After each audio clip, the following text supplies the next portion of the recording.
Really? Let me have a look. Wow, your skin really is so much more supple now.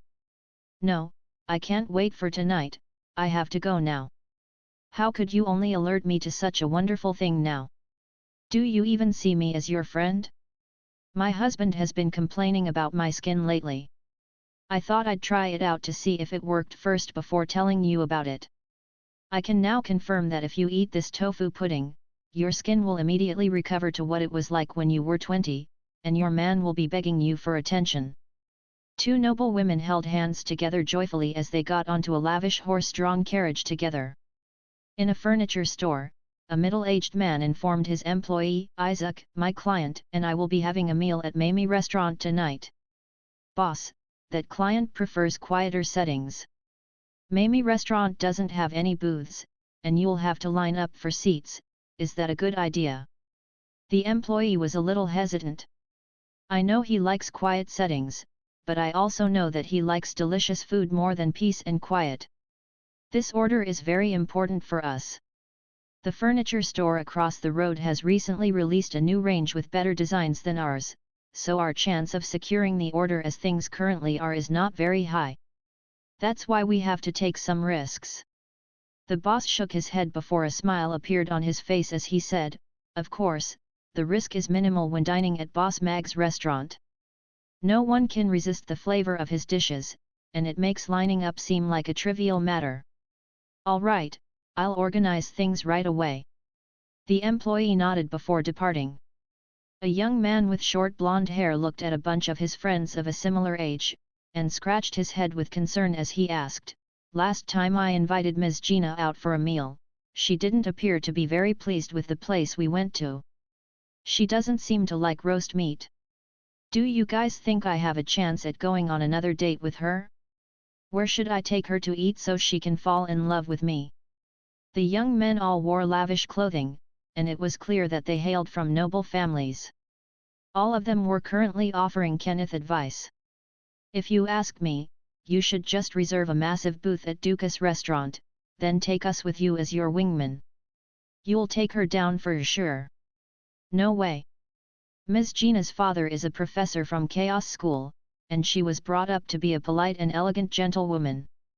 If you guys all turn up at once, she'll be too scared to ever go out on a date with me again. Dukas restaurant isn't a bad place to consider, though. If I can reserve a roast pig, she'll be sure to enjoy it. Dukas restaurant's waiting list for their roast pig is already 2 months long. When that time comes, she'll probably have forgotten who you are already.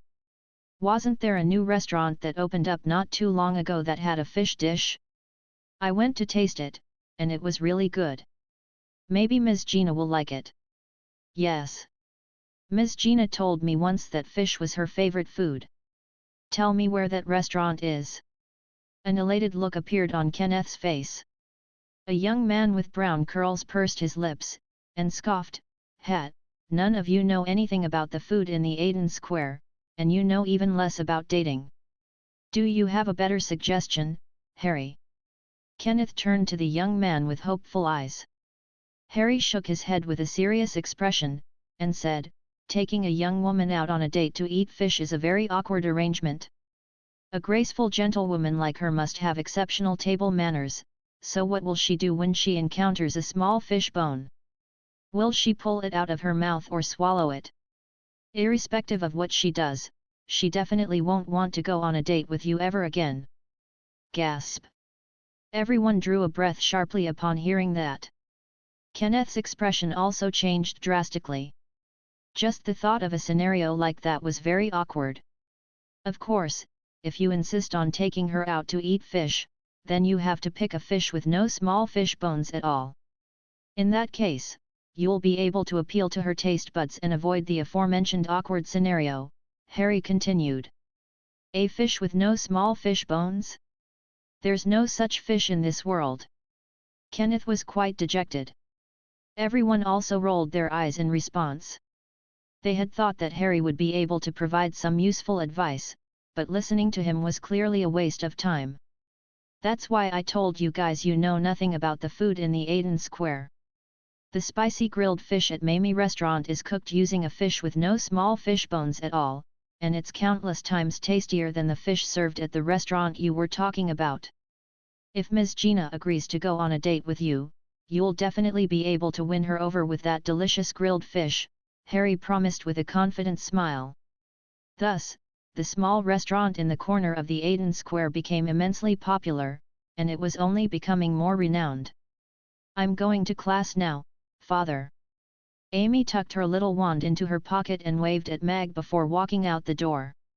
She had lessons with Urian, so there was no need for Mag to accompany her to school. Be careful. Mag waved with a smile. He then turned to Sally and Yabimiya, and said, Aisha, Mia, I plan on hiring 2 more employees. Hey! Sally and Yabimiya both stopped what they were doing and turned to Mag in unison. Is it because I'm not doing a good enough job? If I'm doing something wrong, you can tell me, boss. I can do better. Yabimiya looked at Mag with a nervous expression. Sally was also looking at him with a perplexed expression on her face. More and more customers were coming to the restaurant as of late, but the size of the establishment and Mag's rate of cooking were strict limiting factors, thereby ensuring that Sally and Yabimiya were able to keep up. That's not the case. I couldn't have asked for 2 better employees than the 2 of you. I'm hiring more employees because I plan to open a new branch, so I need more staff, Mag explained with a smile. It appeared that they had both misunderstood his intentions. Opening a branch?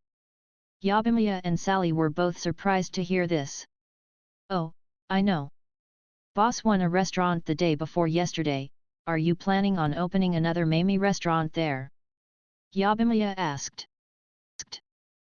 That's right, but I'm not opening another Mamie restaurant. I'm opening a specialized ice cream shop instead. Mag shook his head in response. So it's only going to sell ice cream? Yabimiya looked at Mag with an uncertain expression. Yes, only ice cream. Mag nodded. He then turned to Yabimiya with a smile, and said, also, I plan on making you the manager of the ice cream shop.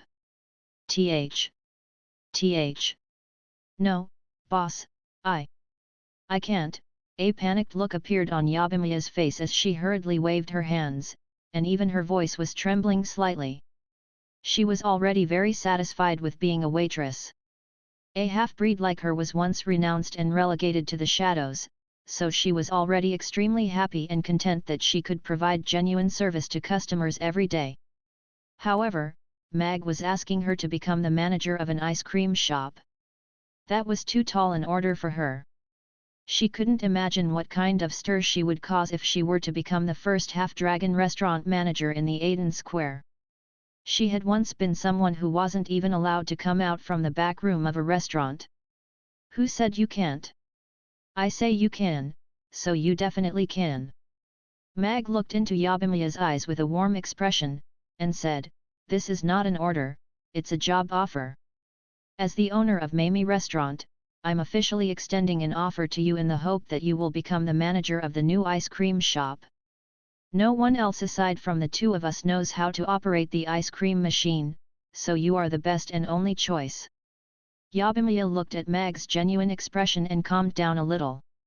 However, she still wore a conflicted look on her face as she said, I feel like Aisha is more suitable for the job. She's so smart and beautiful, she'd be able to master the ice cream machine easily. A lot of people will also visit the store because of her, so she's more suited to become the manager. I can't even operate the dishwasher, let alone an ice cream machine. If you ask me to make 2 snowballs, I'd have no issue doing that, but if you ask me to make delicious ice cream, then I definitely wouldn't do as good a job as you would. Sally looked at Yabimiya with a genuine expression, and said, Boss is right, Mia. No one else is more suited to becoming the manager of the ice cream shop than you, and customers clearly like you more as well, no one can resist your smile. Yabimiya looked into Mag's and Sally's warm encouraging eyes, and pursed her lips as she lowered her head. After a brief silence, she said, but I want to continue working at the restaurant, I want to continue serving our customers. Mag looked at the vulnerable and dejected Yabimiya, and a hint of sympathy welled up in his heart. He thought back to their first meeting, when he had found her both amusing and pitiable. After interacting with her for this recent period of time, his mood was always lifted at the sight of her bubbly smile. Looking at her conflicted display now, he felt as if he had done something wrong. After all, she was a young woman who was sorely lacking in self-confidence. Even now, her self-esteem was still quite low, and all of that stemmed from her identity as a half-dragon. Sally looked at Yabimiya and gently patted her shoulder, but didn't continue to try and persuade her. After contemplating momentarily, Mag said, "If that's the only reason, then I actually have a solution. It's just going to be a lot more tiring for you, Mia. I can deal with that." Yabimiya's eyes immediately lit up. The ice cream shop and Mamie restaurant will be operating intermittently. When the restaurant is open, the ice cream will be closed, and vice versa. That way, you'd be able to keep working at the restaurant, but between the services, you'd have to rush over to the ice cream shop. That means you'll be doing 2 jobs at once, and it'll be very tiring. Mag presented his solution.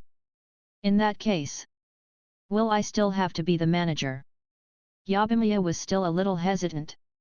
Mag looked into Yabimiya's eyes, and said, "Mia, I've constantly been telling Amy that she's no different from everyone else. Half-elves, humans, elves, all of us are equal, that is how the world should be. You are the closest role model that Amy has. If you can't even overcome your own self-pity, then you won't be able to overcome anything in life." Yabimiya slowly raised her head again, and her eyes gradually lit up as she looked at Mag. She clenched her fists and nodded firmly as she said, "All right, I'll excel in all my roles, including that as a manager, and set a good example for Amy. I believe in you." A smile appeared on Mag's face even as a twinge of guilt throbbed in his heart. His conscience was scolding him for extorting an employee and overworking her like this, but this was clearly the best arrangement. A smile also appeared on Sally's face. "Prepare for the breakfast service. I'll sort out everything to do with the branch." Mag smiled and walked out the door. "Aisha, will I be able to do it?" Yabimiya turned to Sally with a vulnerable and uncertain expression. "Of course. Boss has a really good eye for people, and if he says you can, then you definitely can." Sally nodded firmly. "All right, then you have to help me." A smile appeared on Yabimiya's face. "If you're willing to pay me, I'd be happy to work for you, Manager Mia." Sally nodded, and both of them burst into laughter. Following the breakfast service, Mag made a trip to the city lord's castle. The Aiden Square Management Center had already verified everything surrounding the transference of Ricky's rotisserie, and after a few simple procedures, Ricky's rotisserie had been transferred under his name. Tisk, tisk, gambling really is an evil invention. Mag looked at Ricky's rotisserie, and heaved a faint sigh. In his past life, the closest he had come to gambling was placing a few bets on some sports teams, but that was purely for recreational purposes, and the money he lost was negligible. The rotisserie had been shut down by the city lord's castle, and there was a large lock hanging from the door. Mag pulled out the key that he had received from the city lord's castle and unlocked the door before walking into the restaurant.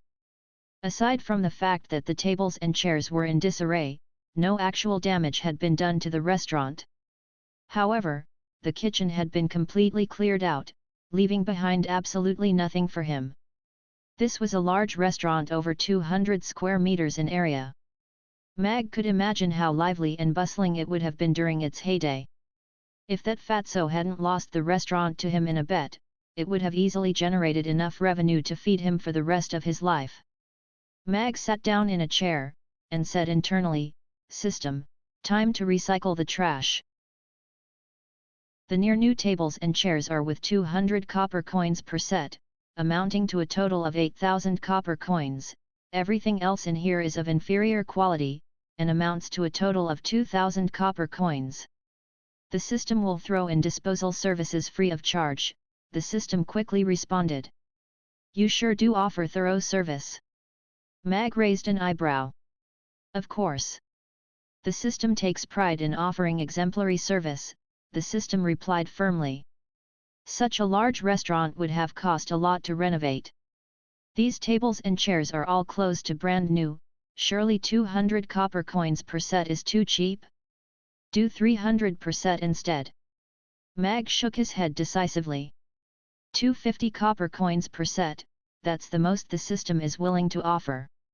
If you think you can find a more suitable buyer, then go right ahead. The system's response was also very firm and decisive. Mag's brows furrowed slightly upon hearing that. It was clear that the system knew that he had no use for these tables and chairs, and it was taking advantage of that fact to purchase them from him at a low price. With that in mind, he put on a serious expression, and said, 251 copper coins per set and I'll hand them over on the spot. You're the owner of Mamie Restaurant and you make hundreds of thousands of copper coins per day, yet you're bargaining with me over 1 copper coin? Aren't you ashamed of yourself? The system was getting a little angry. Well, you're the god of cookery cultivation system, an omnipotent system that stands at the pinnacle of technology. Why are you arguing with me over 1 copper coin? Mag responded in kind. Deal. Everything in the rotisserie amounts to a total of 12,040 copper coins. Now beginning the recycling process. Ding. Recycling complete. 12,040 copper coins have been added to your balance. After a brief silence, the system finally succumbed with gritted teeth. Mag looked around at the rotisserie, noticing that it had been completely cleared out in the blink of an eye. Even a group of bandits wouldn't be able to do such a thorough job. System, this is the site for my new ice cream shop. My requirement is that a 40 square meter area of this storefront is used for the ice cream shop, while the remaining area remains untouched. You may begin renovating now, Mag instructed with a smile. Didn't you say 30 square meters before? Why is it suddenly 40 now? In that case, the renovation fees we agreed on will be void, the system yelled vehemently. I originally intended to build a smaller ice cream shop, but seeing as I won't be using the storefront for anything in the short term, I decided to make the ice cream shop a bit bigger. We can add a few tables in there and customers would be able to sit and enjoy their ice cream. As for the renovation costs, I'm only willing to pay 100,000 copper coins at the very most. It's just an extra 10 square meters anyway, just add a few floor tiles and a few tables. Why are you so mad? Mag asked. What do you mean just a few floor tiles and a few tables? An extra 10 square meters means I'll have to completely scrap my old renovation blueprint. Also, all of the materials used by the system are of premium quality, and the addition of 10 extra square meters results in 25% higher costs. How could you expect me to do that for no extra charge? The system was furious. Are you going to do it or not? If not, I'll hire someone else. I think I saw a few dwarven artisans holding signs advertising their services on the way here. Mag immediately stood up and made his way toward the restaurant's entrance without any hesitation. All right, I'll do it. The system conceded in an enraged voice. Ding. The ice cream shop renovation will take around 5 minutes to complete. Ding, 100,000 copper coins have been successfully deducted. Please choose the style you would like. Mag looked at the several dozens of design sketches in his mind. After some contemplation, he picked the Snow and Ice Queen theme for the ice cream shop. I'll take that one. Ding. The renovation style has been confirmed. Renovations will commence in 1 minute. All right, I'll leave you to it, then. I'm going to go upstairs to have a look. A smile appeared on Mag's face. He had countless ways to get what he wanted from the system. There was a staircase beside the kitchen, and Mag slowly scaled the stairs. He could see that there was a layer of dust gathered over the staircase, indicating that it was not used often. The door to the second floor was closed, but not locked, so Mag was able to enter. A putrid, rotten smell immediately swept toward him, and he furrowed his brows as he covered his nose with his hand. This was clearly the restaurant's storage room. The lighting in the room was very dim, with only 2 small windows allowing some natural light to pass through. There were a few large freezers in the room, and all were wide open. There was not a single piece of meat left in them. Perhaps Ricky had taken it, or the employees had stolen it as compensation for their imminent unemployment. In any case, that wasn't important to Mag. There were a few shards of ice strewn all over the ground. Aside from a few rotten vegetable leaves in the corner, everything else had been taken away. Mag didn't really care about all that. Their agreement was that the loser couldn't take anything from their restaurant, but he wasn't interested in Ricky's ingredients anyway. The area of the second floor was exactly the same as that of the first floor.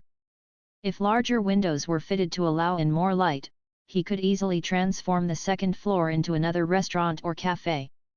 Mag only took a few glances at the room before closing the door. He could hear that the sounds of renovation downstairs were slowly dying down, so he decided to have a look. The system's voice sounded just as Mag came down the stairs. Ding! The ice cream shop has been renovated. Please examine the end result and give a good review if you are satisfied. The ice cream shop had already been cut off from the rest of the storefront, so Mag had to enter through a door. As he pushed the door open, his eyes immediately lit up. A blue and white ice cream shop with a snow and ice queen theme was revealed to him. There were 6 cornered snowflakes falling between 2 layers of floor-to-ceiling glass, as well as an ice and snow queen wearing a blue and silver dress and a crown on her head standing in the center of the shop. Snowflakes were swirling around her, and it was as if the entire ice cream shop was situated in a palace on a snowy mountain. It was grand yet intricate, and presented a sense of mystique that drew one in. However, the ice cream shop had most likely been obscured from view by the system. Otherwise, all of the passers-by on the street would have been stunned by the fact that an entire ice cream shop had been conjured up in a matter of minutes. No bad. Mag nodded with a pleased expression. It was a bargain that he had gotten such a good renovation job for just 100,000 copper coins. Of course, he wasn't going to praise the system. There are a few freezers upstairs for you. You can disassemble them into scrap metal and sell them, but you have to clean up the storage room. It has to be spotlessly clean and completely rid of that horrible smell. Mag had a look around the ice cream shop to verify that the 2 ice cream machines were present and that premium wood had been used to create the tables and chairs. After making sure of those details, he nodded with a satisfied look and left. This is my 101st try already, surely I'm going to succeed this time. In a vast and spacious cave, a woman with short pink hair was standing in front of an ancient stone statue spell formation. She was staring nervously at the wand in her hand, and slowly stepped forward before raising her left hand. Arg! What kind of idiot decided it would be a good idea to make blood the catalyst for activating this spell formation? There's no creativity at all, and it's going to hurt so much. The young woman looked at her delicate fingertip with a pout on her lips. She looked at the white jade stone pillar at the center of the spell formation, then down at her finger again, and hesitated for a long while before finally stepping forward. She gritted her teeth with a determined look, and said, "The woman of the moon definitely won't concede defeat." She pulled out a think needle and stabbed it into her trembling fingertip. Arg! An extremely harrowing howl of agony reverberated throughout the cave as a drop of golden blood slowly flowed from her fingertip. Let me see just where this spell formation leads to. The young woman's features were quite pale and her lips were trembling as she made her way toward the stone pillar. Mamie Restaurant. Father, are you really going to open a new branch? They type that only sells ice cream. Amy was looking at Mag with excitement and joy on her face as he prepared beef skewers in the kitchen. That's right, and Mia is going to be the manager of the ice cream shop. You'll be able to see it a day or two, it's a very beautiful ice cream shop. Mag nodded with a smile. I'm really afraid that I won't do a good job, Yabimiya murmured with a hint of concern on her face. Wow, big sister Mia is so awesome. You're going to be the manager. Amy's eyes lit up as she approached Yabimiya, and whispered in her ear, Big sister Mia, you're the manager, will I be able to come to your shop to eat ice cream in secret? You can't tell father. Meow Ugly Duckling also made its way over to Yabimiya and looked up at her with an expectant gaze. Well, a conflicted expression appeared on Yabimiya's face. I can hear you, and don't even think about it. You two are not allowed to sneak off to Mia's shop to eat ice cream, Mag warned. Alright, then. Looks like I'll just have to eat it in the restaurant. Amy stuck out her little tongue and sat down with a resigned expression. Ugly Duckling was also quite dejected as it rubbed its head against Amy's foot. Amy picked it up and laid it on her lap, where it nestled against her body. Alright, that's all the kebabs we need, let's have some food. Mag placed the 3 different flavors of kebabs onto 3 separate plates before carrying them out of the kitchen. Right at that moment, a blinding burst of golden light suddenly erupted in the center of the restaurant. What's going on? A puzzled look appeared on Mag's face. He could see a series of complex patterns on the ground, which appeared to be a teleportation spell formation. Sally had already positioned herself in front of Amy as she looked on with a wary expression. She could sense powerful magic waves emanating from the golden light up ahead. If she wasn't mistaken, someone was using spatial magic here. Yabimiya stood off to the side, at a loss for what to do as she looked at the golden light. What is that? Amy poked her head out from behind Sally and looked at the golden light with a curious expression. Meow Ugly Duckling also got up to appraise the golden light with a nervous expression. The dazzling golden light receded, and a young woman in a pink dress appeared in the restaurant. She looked around at her surroundings before raising her chin in a haughty manner as she said, You have summoned the regal Princess Babla to this place, you should be welcoming me on your knees. The restaurant descended into silence as everyone appraised the young woman who had just appeared. She appeared to be around 15 or 16 years old, and was less than 1.4 meters tall. Her short pink hair made her fair skin appear even more translucent, and her slightly round face was quite adorable. However, her features were a little sickly pale, and there was a light pink crescent moon insignia on her glabella. Her expression was also quite arrogant, and no one knew how to respond to her. Oi! Are you all deaf? Get on your knees right now. How dare you look at me like that? Babla pointed at Mag with an enraged look on her face, and yelled, especially that shifty bearded old man, the princess is not someone for you to lay your eyes on. Oh old man! Mag's eyes widened upon hearing that. He had been called all types of things in his past life, but never had anyone label him as an old man. How could she pin such a derogatory label to a man as handsome and dashing as him? This little girl was incorrigible. Where did you come from, Grandma? Aren't you tired of putting on a little princess facade at your age? I know everyone is a child at heart and all that, but keep that to yourself. Don't come to my restaurant then pretend that we summoned you here. What kind of idiot's summoned beast would look like you? Mag responded with a fake smile. This face had been modeled after his face from his past life, and he was very pleased with it, so he refused to let anyone insult it. You, Babla pointed at Mag with a trembling finger, and her face immediately became flushed with rage. She felt as if she were about to explode. No one had ever dared to speak to her like that before. This man had called Grandma, and then compared her to a summoned beast.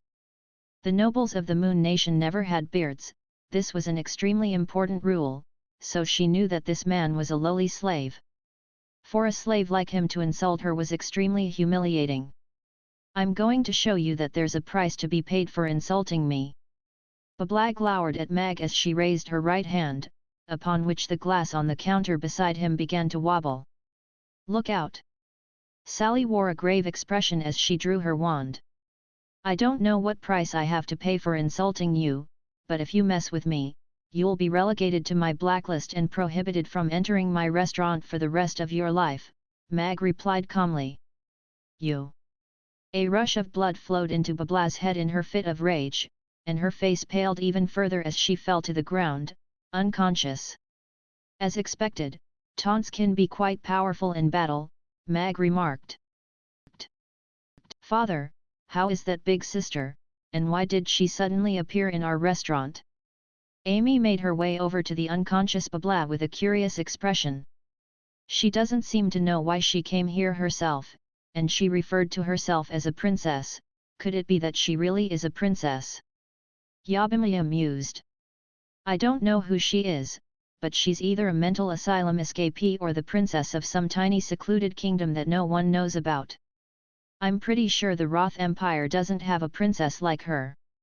Mag was also unable to identify this haughty young woman. She was most likely teleported here by a spell formation, but I can't tell if she set this as her destination or if a random destination was decided for her by the spell formation. Also, she's a powerful spatial magic caster at the 7th tier at the very least. There's no princess of her age in the Roth Empire's royal family, though. Sally put away her wand and appraised Babla with furrowed brows as she said, she appears to be really feeble for some reason. That must be why she fell unconscious. What should we do now, Father? Let's save this poor big sister. Amy looked up at Mag with a beseeching expression. Mag was initially planning on tossing her straight out of the restaurant, but a hint of sympathy welled up in his heart after hearing Amy's request. As such, he turned to Sally, and asked, "Can you wake her up, Aisha?" "I can try, but I can't ensure that she won't harbor animosity toward us when she wakes up."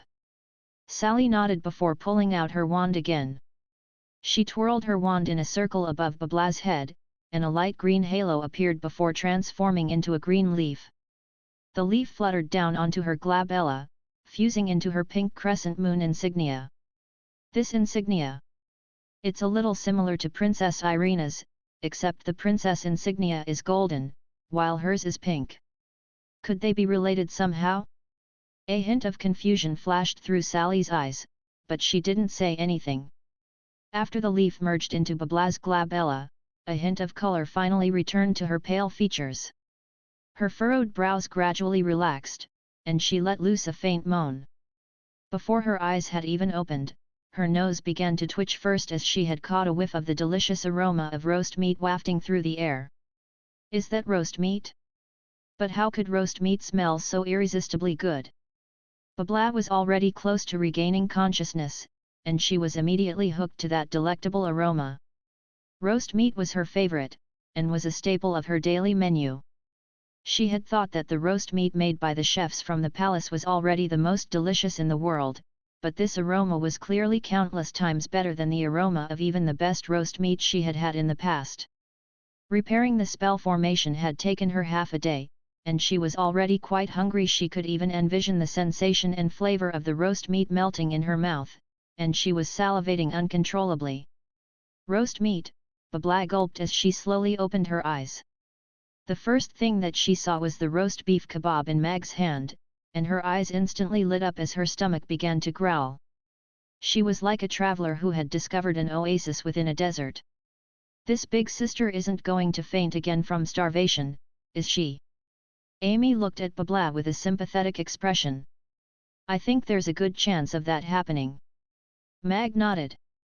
What kind of suffering did she go through before coming here? Even when she's starving, she still has to insist on keeping up her facade as a princess. Yabimaya heaved a faint sigh. Everyone has their own circumstances. I can empathize with her. Sally nodded. Ha! Babla's attention had been completely drawn to the roast beef kebab, and only after seeing everyone's sympathetic expressions did she realize that she was embarrassing herself. A blush immediately appeared on her face. They were speaking to her as if she were a homeless little girl. Her heart was filled with rage and humiliation. However, even when she was unconscious, she could feel the spot of refreshing coolness that had entered through her glabella. Her nausea from teleportation had also been completely soothed, thereby indicating that these people had treated her after she had fallen unconscious. Otherwise, she had no idea how long it would have taken her to wake up. and if she were to miss out on that window of time, she could be unable to go back ever again. Furthermore, when she looked at the man holding the roast beef kebabs again, he didn't appear to be as ugly as she previously found him to be. His facial hair was a little jarring, but his face was decent, so he was passable overall. As for the little girl beside him, she was simply far too adorable. For some reason, her ears were pointy rather than curved. The other two girls also looked a little strange, but they were both extremely gorgeous. Ahem, I don't need your sympathy, I've only ever felt sorry for others, while others can only admire and revere me. Babla stood up and raised her chin again as she said, however, seeing as you saved me, I'll let bygones be bygones. The opportunity to save me is not available to everyone, so you should cherish it. Her expression was still quite haughty, but her eyes were completely drawn to the kebabs in Mag's hands as she tried her best to repress the urge to gulp. All right then, princess. If that's all you'd like to say, then you can leave now. We're preparing for a meal here. Mag rolled his eyes at Babla. She was completely incorrigible. You should hurry up and get some food, big sister Pink. It'll be bad if you fainted from starvation again. Amy turned to Babla with a serious expression as she held back Ugly Duckling, who was shaping to pounce. She flicked it lightly on the head, and scolded, Ugly Duckling, don't go jumping on every pretty big sister you see. If you keep this up, I'll throw you out. Babla didn't appear to harbor any enmity toward them, so Sally put away her wand and made her way over to the dining table. Yabimiya turned to Mag and opened her mouth, but closed it again without saying anything. It clearly wasn't in her place to invite this stranger to have a meal with them without Mag's permission. Mag placed the kebabs on the table and took a seat. He then turned to look at Babla with his brows furrowed, wondering why she still hadn't left. I'm going to give you a chance to beg me to stay. If you beg earnestly enough, I can perhaps consider eating something here. This is a great honor for all of you. Babla raised her chin slightly as she looked back at Mag. I refuse. Mag shook his head without any hesitation. As he did so, he pointed toward the restaurant door with his chopsticks, and said, the door is just over there. Please vacate yourself from the premises, Your Highness. Of course, if you'd like to dine at the restaurant, you can go line up outside and await your turn once the breakfast service commences. At my restaurant, even royalty have to line up. You, Babla's mouth gaped open as she stared at Mag, appearing as if she were struggling to believe her ears. This bastard had refused her request, and even told her to go line up for breakfast outside. Blood rushed into her head, and she felt as if she were about to faint again. Only by supporting herself against a table did she manage to keep herself remaining upright. Also, please don't just faint for no reason next time. You've delayed our meal, and it's very taxing for Aisha to save you. We all have to work soon, so please don't inconvenience us any further. Mag looked at Babla and shook her head with a resigned expression. He didn't know whether this princess had low blood pressure or was anemic. In any case, she was way too feeble for her own good.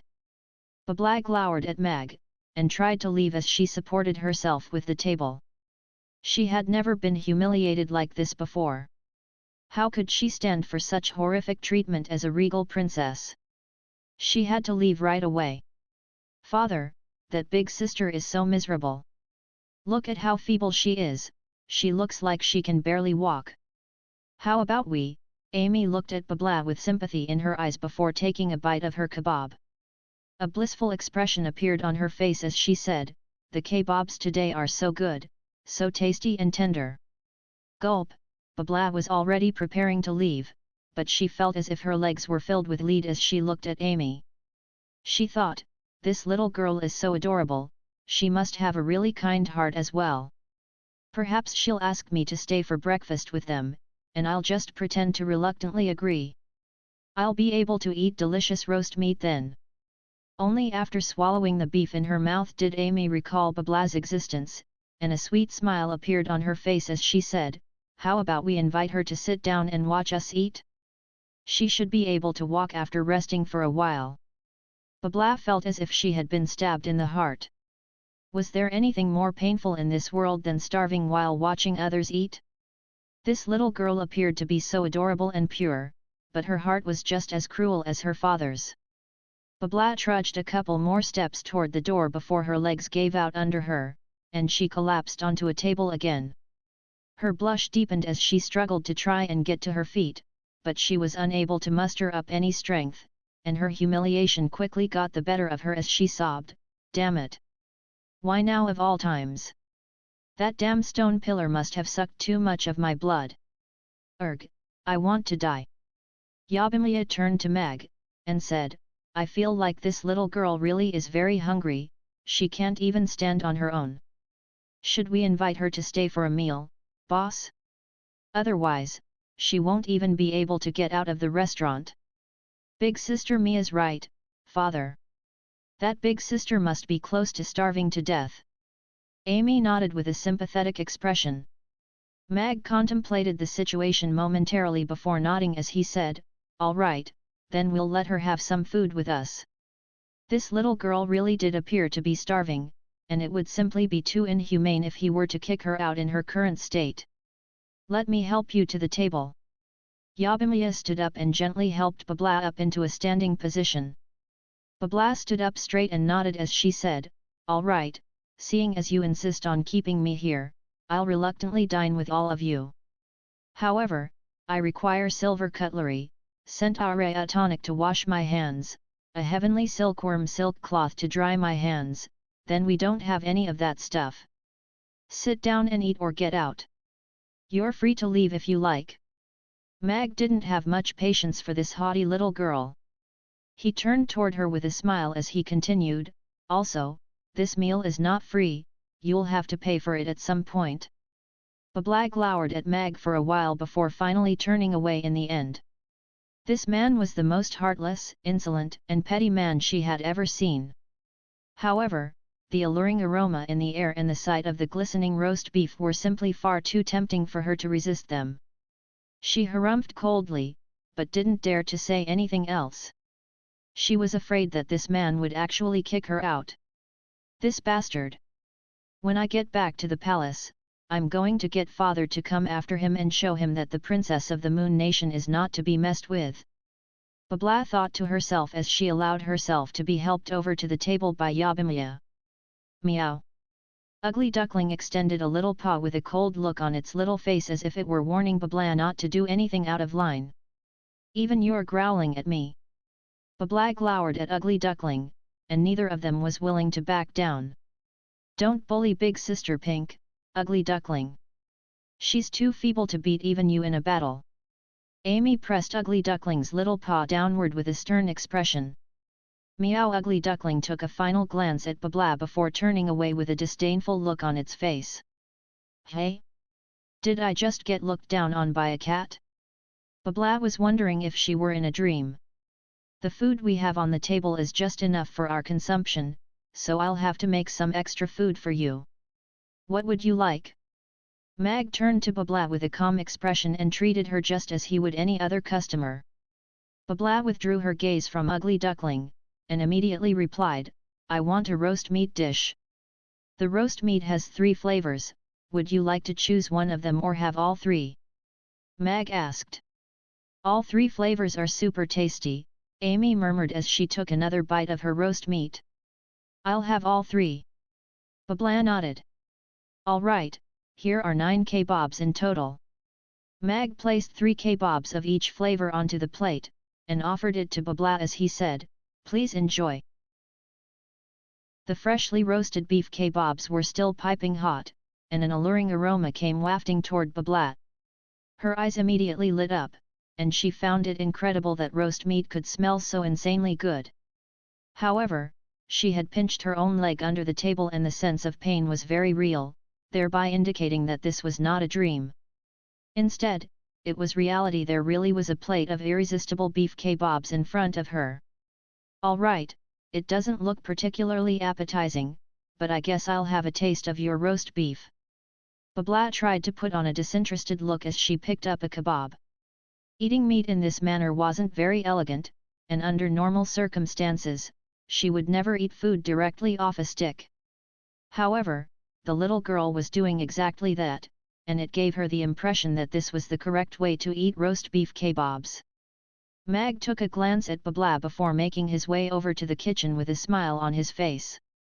He had seen more than his fair share of people trying to denounce his food before being completely conquered once they tasted his cooking.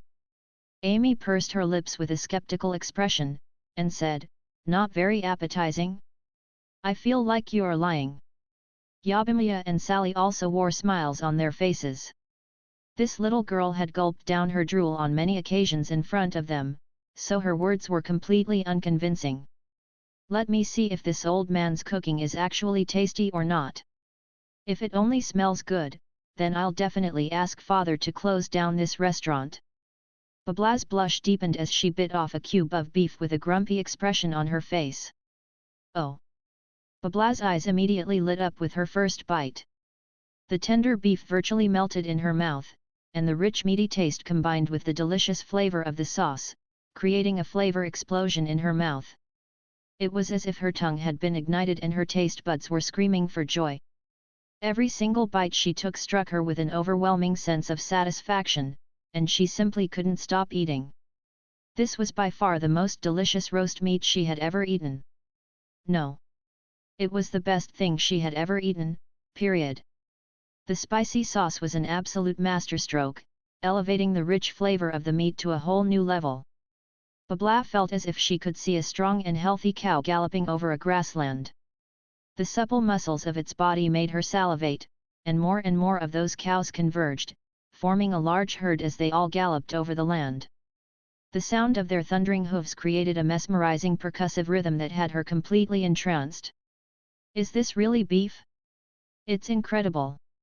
How can it be so much more delicious than the beef roasted by the chefs in the palace? They're like two completely different types of food." Babla's soul was trembling. She felt as if all of the roast beef she had had in her life thus far was fake beef. The tender beef slid down her tongue and into her throat before being swallowed. Babla felt as if there were a flow of warmth making its way into her stomach. The warmth then spread all over her body, her feeble limbs were slowly being revitalized, and a hint of color returned to her pale face. "This beef is amazing. It can even help me recover my energy." Babla abruptly opened her eyes as she stared at the kebab in her hand with amazement and incredulity. She had always been feeble from birth, and often fell unconscious as a result of her chronic condition. She had eaten countless types of exotic food and medicine, and received treatment from the best doctors in the Moon Nation, but none of that amounted to anything. Who would have thought that just a small cube of this roast beef would produce a more pronounced effect than eating a spirit fruit? Babla took a second bite of beef with an expectant look on her face. The delicious flavor washed through her mouth again, making her almost forget how to breathe. After swallowing the second cube of beef, the flow of warmth in her stomach became even more pronounced, and she could literally feel energy flowing through her veins, being carried into every corner of her body. This was an extremely blissful feeling, like rain falling on a parched desert. Furthermore, she could sense that the replenishment of energy was not from the beef alone. Instead, the beef was catalyzing a certain process in her body that was producing energy for her. Could it be that there's a cure for my condition? Babla was struggling to believe what was going on. Her condition had been deemed incurable by countless doctors, and every time she fainted, she had to get up and pretend as if nothing had ever happened. Was there finally something that could put an end to these nightmarish days? Tears welled up in Babla's eyes as she took another bite of beef.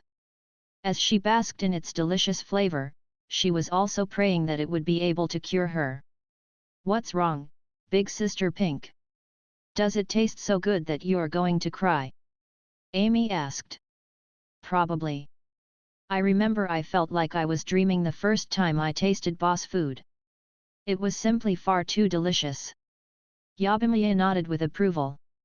Mag wore a vibrant smile on his face as he stood in the kitchen.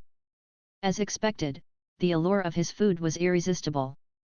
This arrogant little princess haughty facade had been completely stripped away by his cooking. Babla finished the kebab very quickly, and she couldn't help but praise, "This roast beef is really, really delicious." However, she soon noticed someone looking at her with an amused expression from the kitchen, and a humiliating blush appeared on her face. She thought back to what she had said, and was struck by the urge to dig a hole and bury herself in it. "Was the kebab to your liking, Your Highness?" Mag asked with a smile. It wasn't too bad," Babla conceded sheepishly as she stole a glance at Mag. Back when she had just been teleported to this place, she was feeling quite nervous, and didn't have an opportunity to look at Mag carefully. All she remembered was seeing his facial hair before immediately branding him as a shifty old man. However, looking at Mag now in his clean chef's suit, she suddenly discovered that the mustache above his lips wasn't all that hideous to look at. Instead, it lent him a sense of maturity. This guy isn't so bad, after all. If he gets rid of that mustache, he wouldn't be too bad. Most importantly, I can already feel that I have a lot more energy from eating just one kebab made by him. If I can eat it regularly, it should be able to help me recover. As those thoughts flashed through her mind, Babla became a little dazed as she looked at Mag. "Mag, am I so handsome that you can't look away? Please keep eating, it would be very troublesome if you were to faint in my restaurant again." Mag smiled before returning to the kitchen. "Bastard!" Babla blushed and gritted her teeth, but her attention was quickly drawn back to the roast beef before her. She picked up another kebab, which was slightly different in color from the one she had just eaten, and took a bite. The fragrant taste of garlic spread in her mouth. This kebab was completely different in flavor compared to the one she had just had, but it was just as delicious. After eating 3 kebabs in a row, all of which were of a different flavor, Babla had completely succumbed to her appetite. She had never had such delicious food before, she simply couldn't stop eating.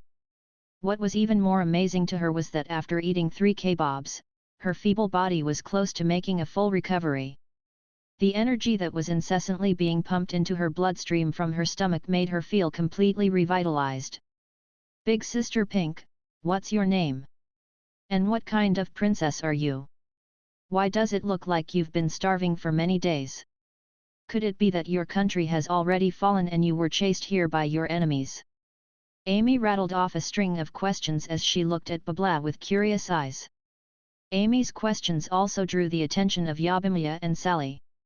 Mag, who had just re-emerged from the kitchen, was also looking at Babla with a curious expression, awaiting her response. He was rather curious about this haughty yet feeble little girl. After all, spatial magic casters were very rare, and a 7th tier one was even rarer. Principal Novan of Chaos School was a powerful spatial magic caster. This little girl appeared to be only in her mid-teens, yet she was already a 7th tier magic caster. Perhaps she could become another spatial great magic caster in the future. "My name is Babla, and I am the sole princess of the Moon Nation. You reside in the Moon Nation, yet you do not know of me? And you're insinuating that the Moon Nation has fallen? What a joke!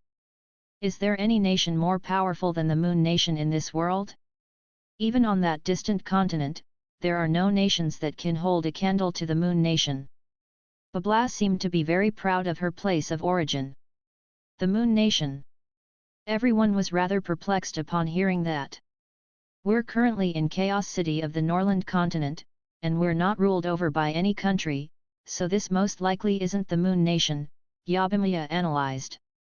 "Babla. I haven't heard of that name before. I've only heard of Princess Felice of the Roth Empire and Princess Irina of the Elven race, as well as the princesses from the major dragon subspecies." Sally also shook her head with a blank look. "If I'm not mistaken, where we currently are is most likely the distant continent you were referring to. In any case, you don't actually live on the moon, do you?" Mag asked with a peculiar expression. "On the moon?"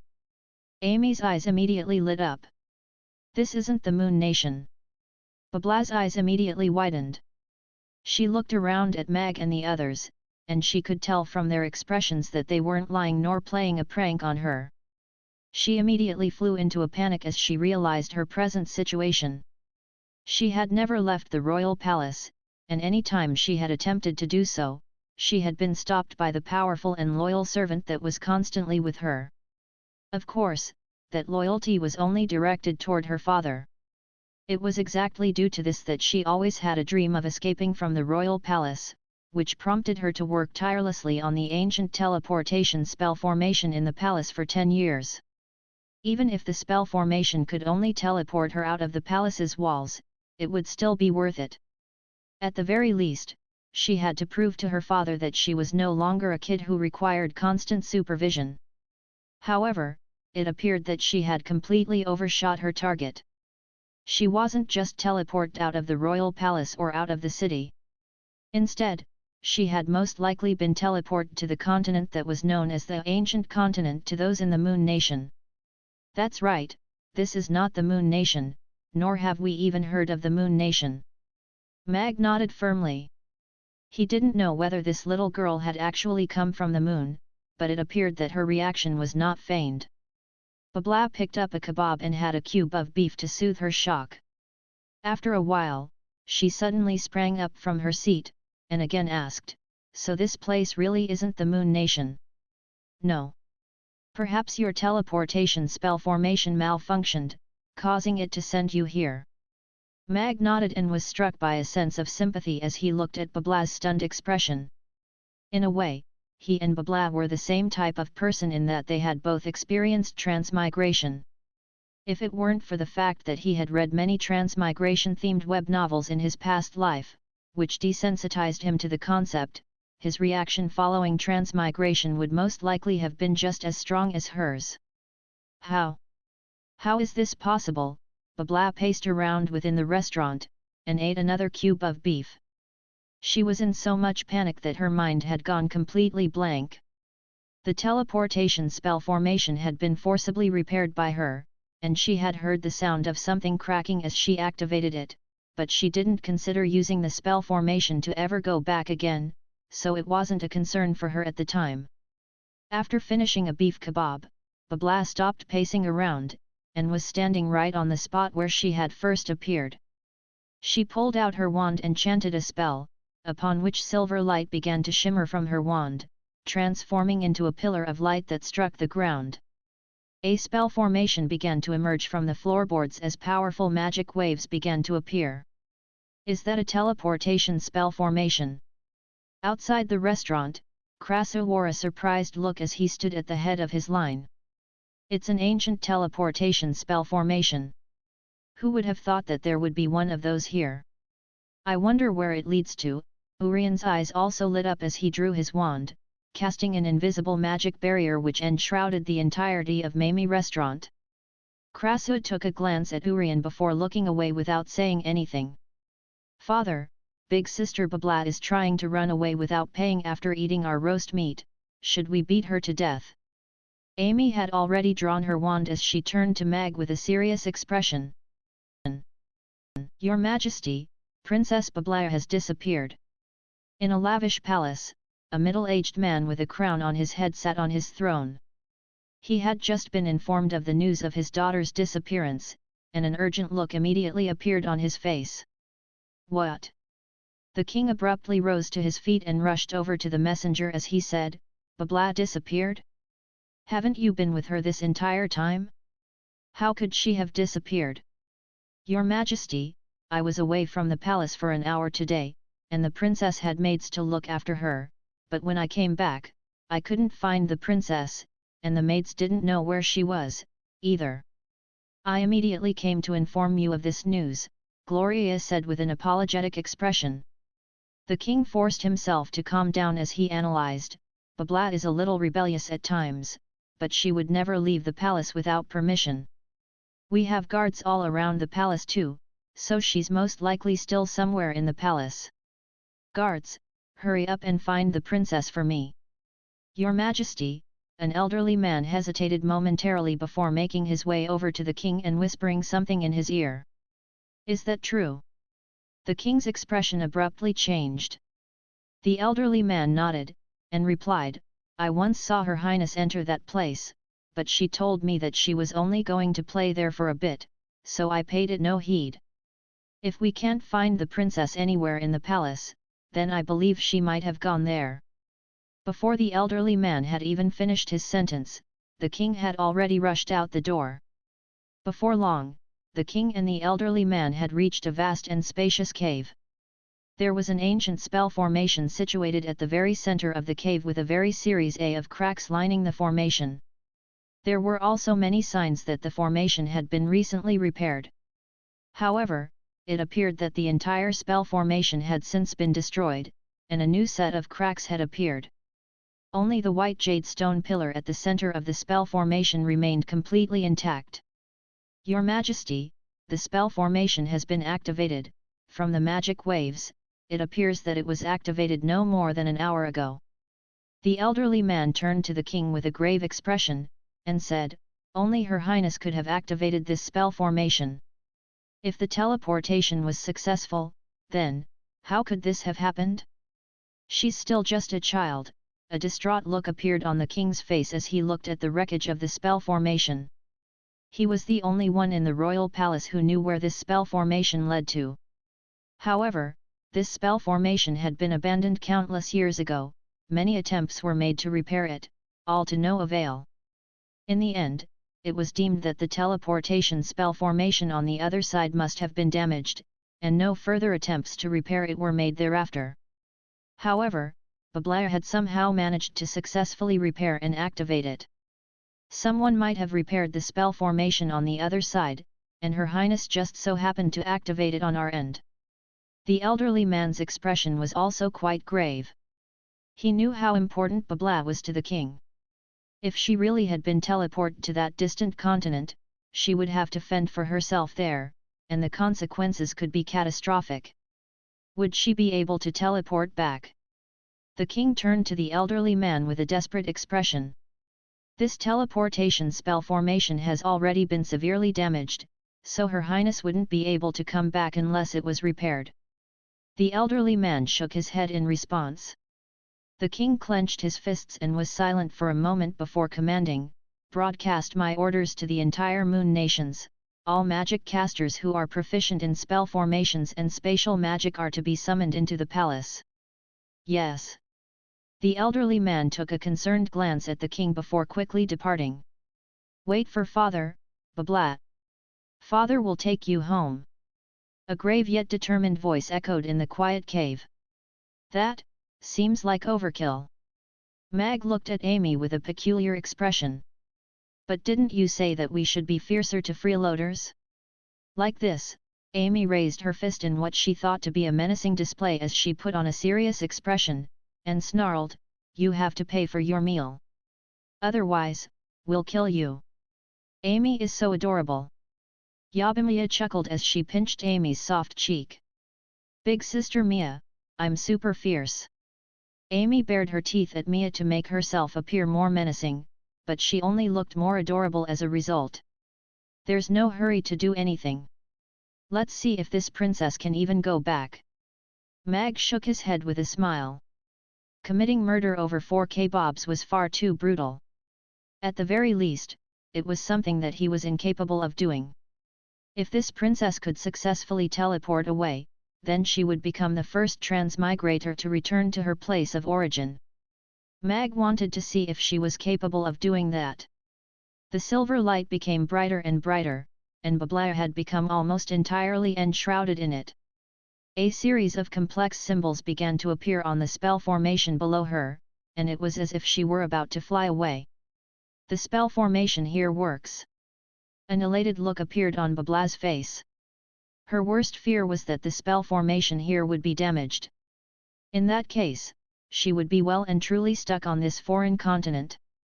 However, it appeared that this spell formation was in far better condition than the one in the royal palace, and she had been able to successfully activate it. Splutter, all of a sudden, the silver light faded, and the spell formation disappeared in the blink of an eye as the floor reverted back to its original condition.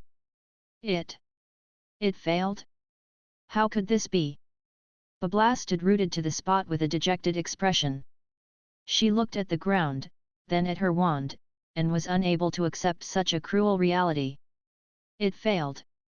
Amy's eyes lit up as she put down her wand, and began to eat her beef kebab again.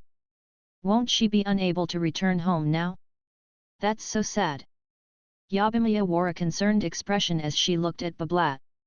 The teleportation failed, which means that the spell formation on the other side is most likely dysfunctional. In that case, she really would be unable to return home, Sally confirmed. It's all right, look on the bright side, at least you're still alive, right? It's just transmigration, it's no big deal. Mag offered words of consolation to Babla, who was on the brink of tears. He had transmigrated after dying in his past life. At the very least, she had never experienced what it felt like to die. You make it sound so simple. I won't be able to go back, so I won't be the Moon Nation's princess anymore. I won't be able to live in my castle, and I won't have all of my pretty dresses anymore. I'm so sad. Wah! Babla glared at Mag before sitting back down in her seat, sobbing while she feasted on kebabs. That is indeed quite sad, but you have to pay for what you're eating, you know. Mag looked at Babla with a sympathetic expression. Pay. Babla's sobs came to an abrupt halt. A sounds like a missing word, words, in between, or a typo. That's right, money, also known as currency, is used to exchange for things. On the Norland continent, the currency used consists of copper coins, silver coins, gold coins, and dragon coins. You ordered 9 kebabs in total, each of which costs 300 copper coins, so that'll be a total of 2,700 copper coins, Mag explained. He then looked at Babla, and continued, please don't tell me that you left home too abruptly and didn't bring any money. I've heard that kind of cliched story too many times. Babla suddenly realized that prior to stepping into teleportation formation, she hadn't taken anything with her aside from her wand. Back in the Moon Nation, the princess's identity was the best form of currency. Everyone respected and revered her, and offered her the best food. She didn't have to worry about anything. As for money, she had never come into contact with anything like that, nor did she know what it was. However, Mag was asking her to pay for the roast beef she had just eaten, but she had nothing in her pockets. Furthermore, her identity as the princess of the Moon Nation wasn't recognized here, so she was at a complete loss for what to do. Meanwhile, Sally slowly lowered her head as a faint blush appeared on her face. Big sister Babla, you have to pay for food. Otherwise, you'll be a freeloader, and freeloaders get beaten to death. Amy delivered a stern warning. Babla's face was flushed with humiliation as she conceded, I don't have any money. She was suddenly really regretting her decision to use the teleportation spell formation. What was so bad about staying in the palace and being spoiled as a little princess? Unfortunately, there was no going back for her. In this unfamiliar land, the first hurdle she had to face was her inability to pay for her meal. Furthermore, no matter how she looked at him, the restaurant owner didn't seem like a kind-hearted person. She didn't know what copper coins were, but 2,700 of them was most likely not a small sum. She was carrying nothing valuable with her aside from her wand. That adorable little girl was a real piece of work too. What kind of restaurant killed their customers who were unable to pay for their meals? Of course, if this was back in the Moon Nation, Babla wouldn't mind rewarding Mag with a large sum of money. After all, that roast beef was by far the best she had ever had. No money.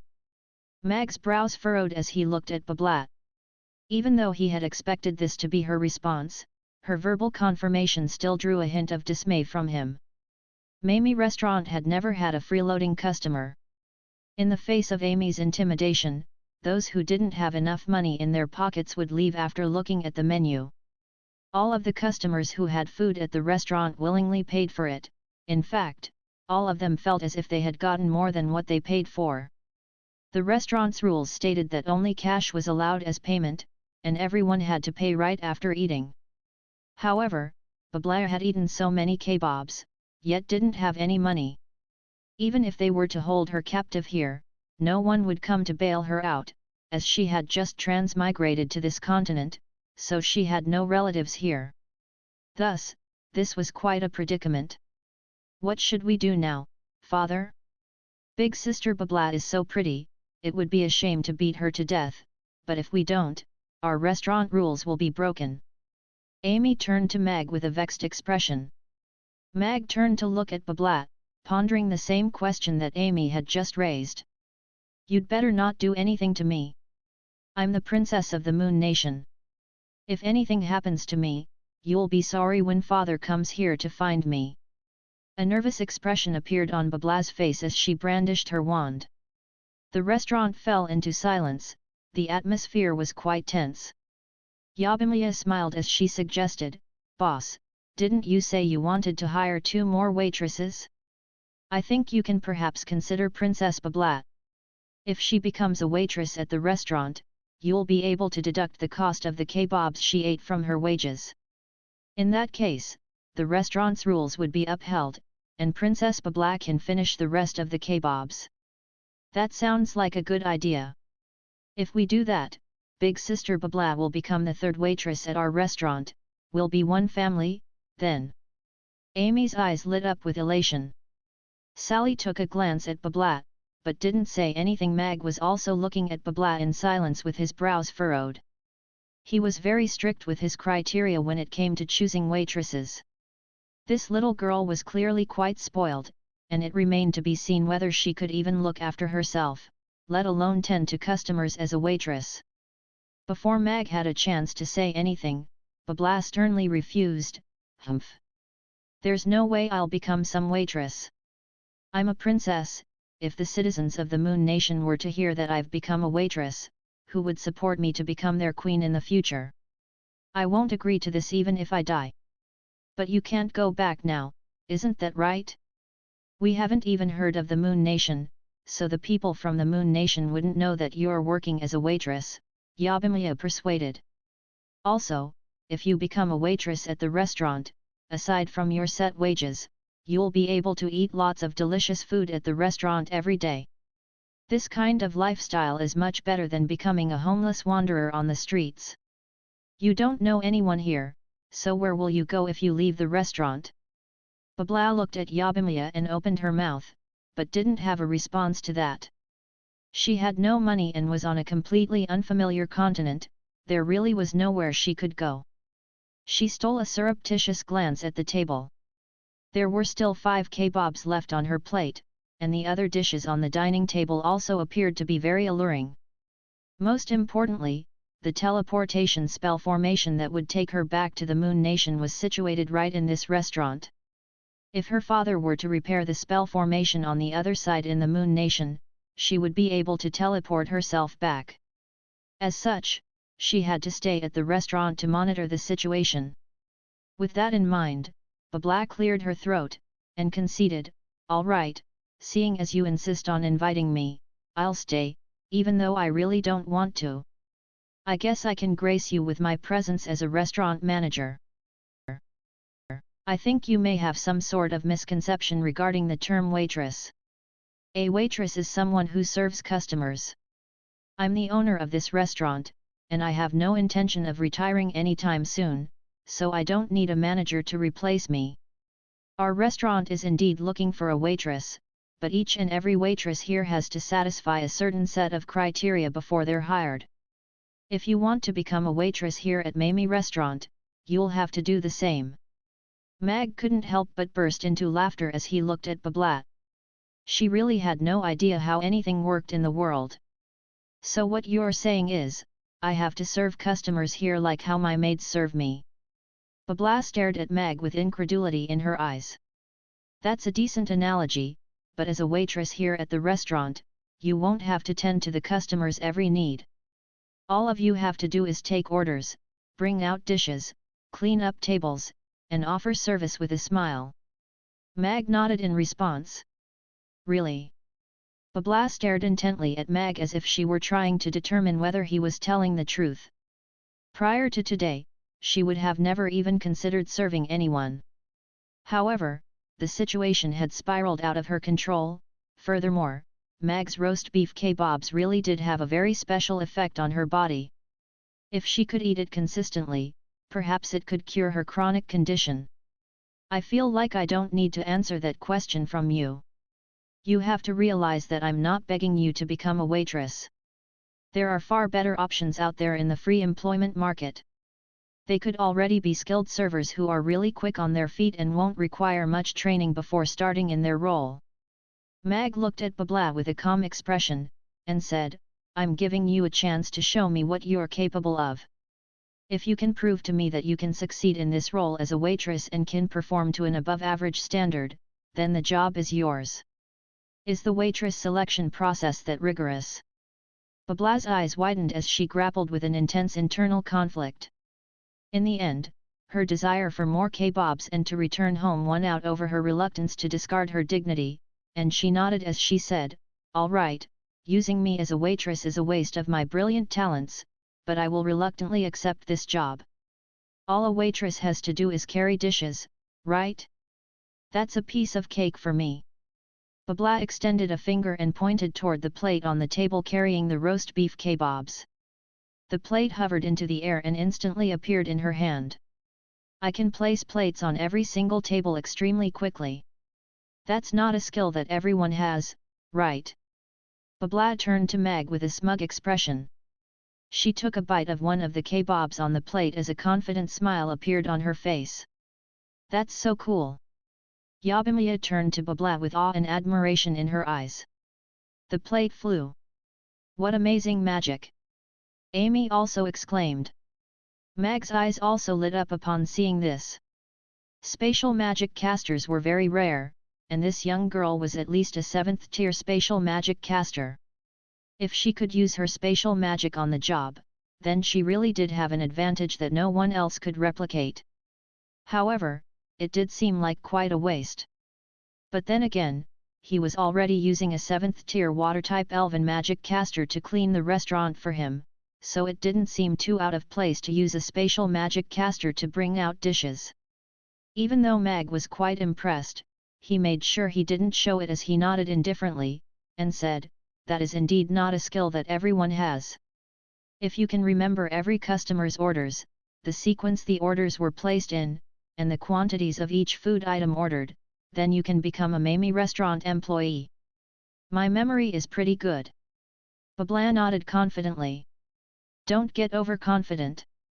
Mag strode into the kitchen, and soon re-emerged with a pile of plates of different sizes. He then pointed at a table in the restaurant, and said, from the entrance, that row of tables is numbered from 1 to 4. I'm going to tell you what kind of plates are required on each table, and you have to memorize that before placing the correct dishes on the table with the corresponding number. If you get less than 3 plates wrong, then you pass. Babla nodded, and said, easy. I'll have no issues with something like this.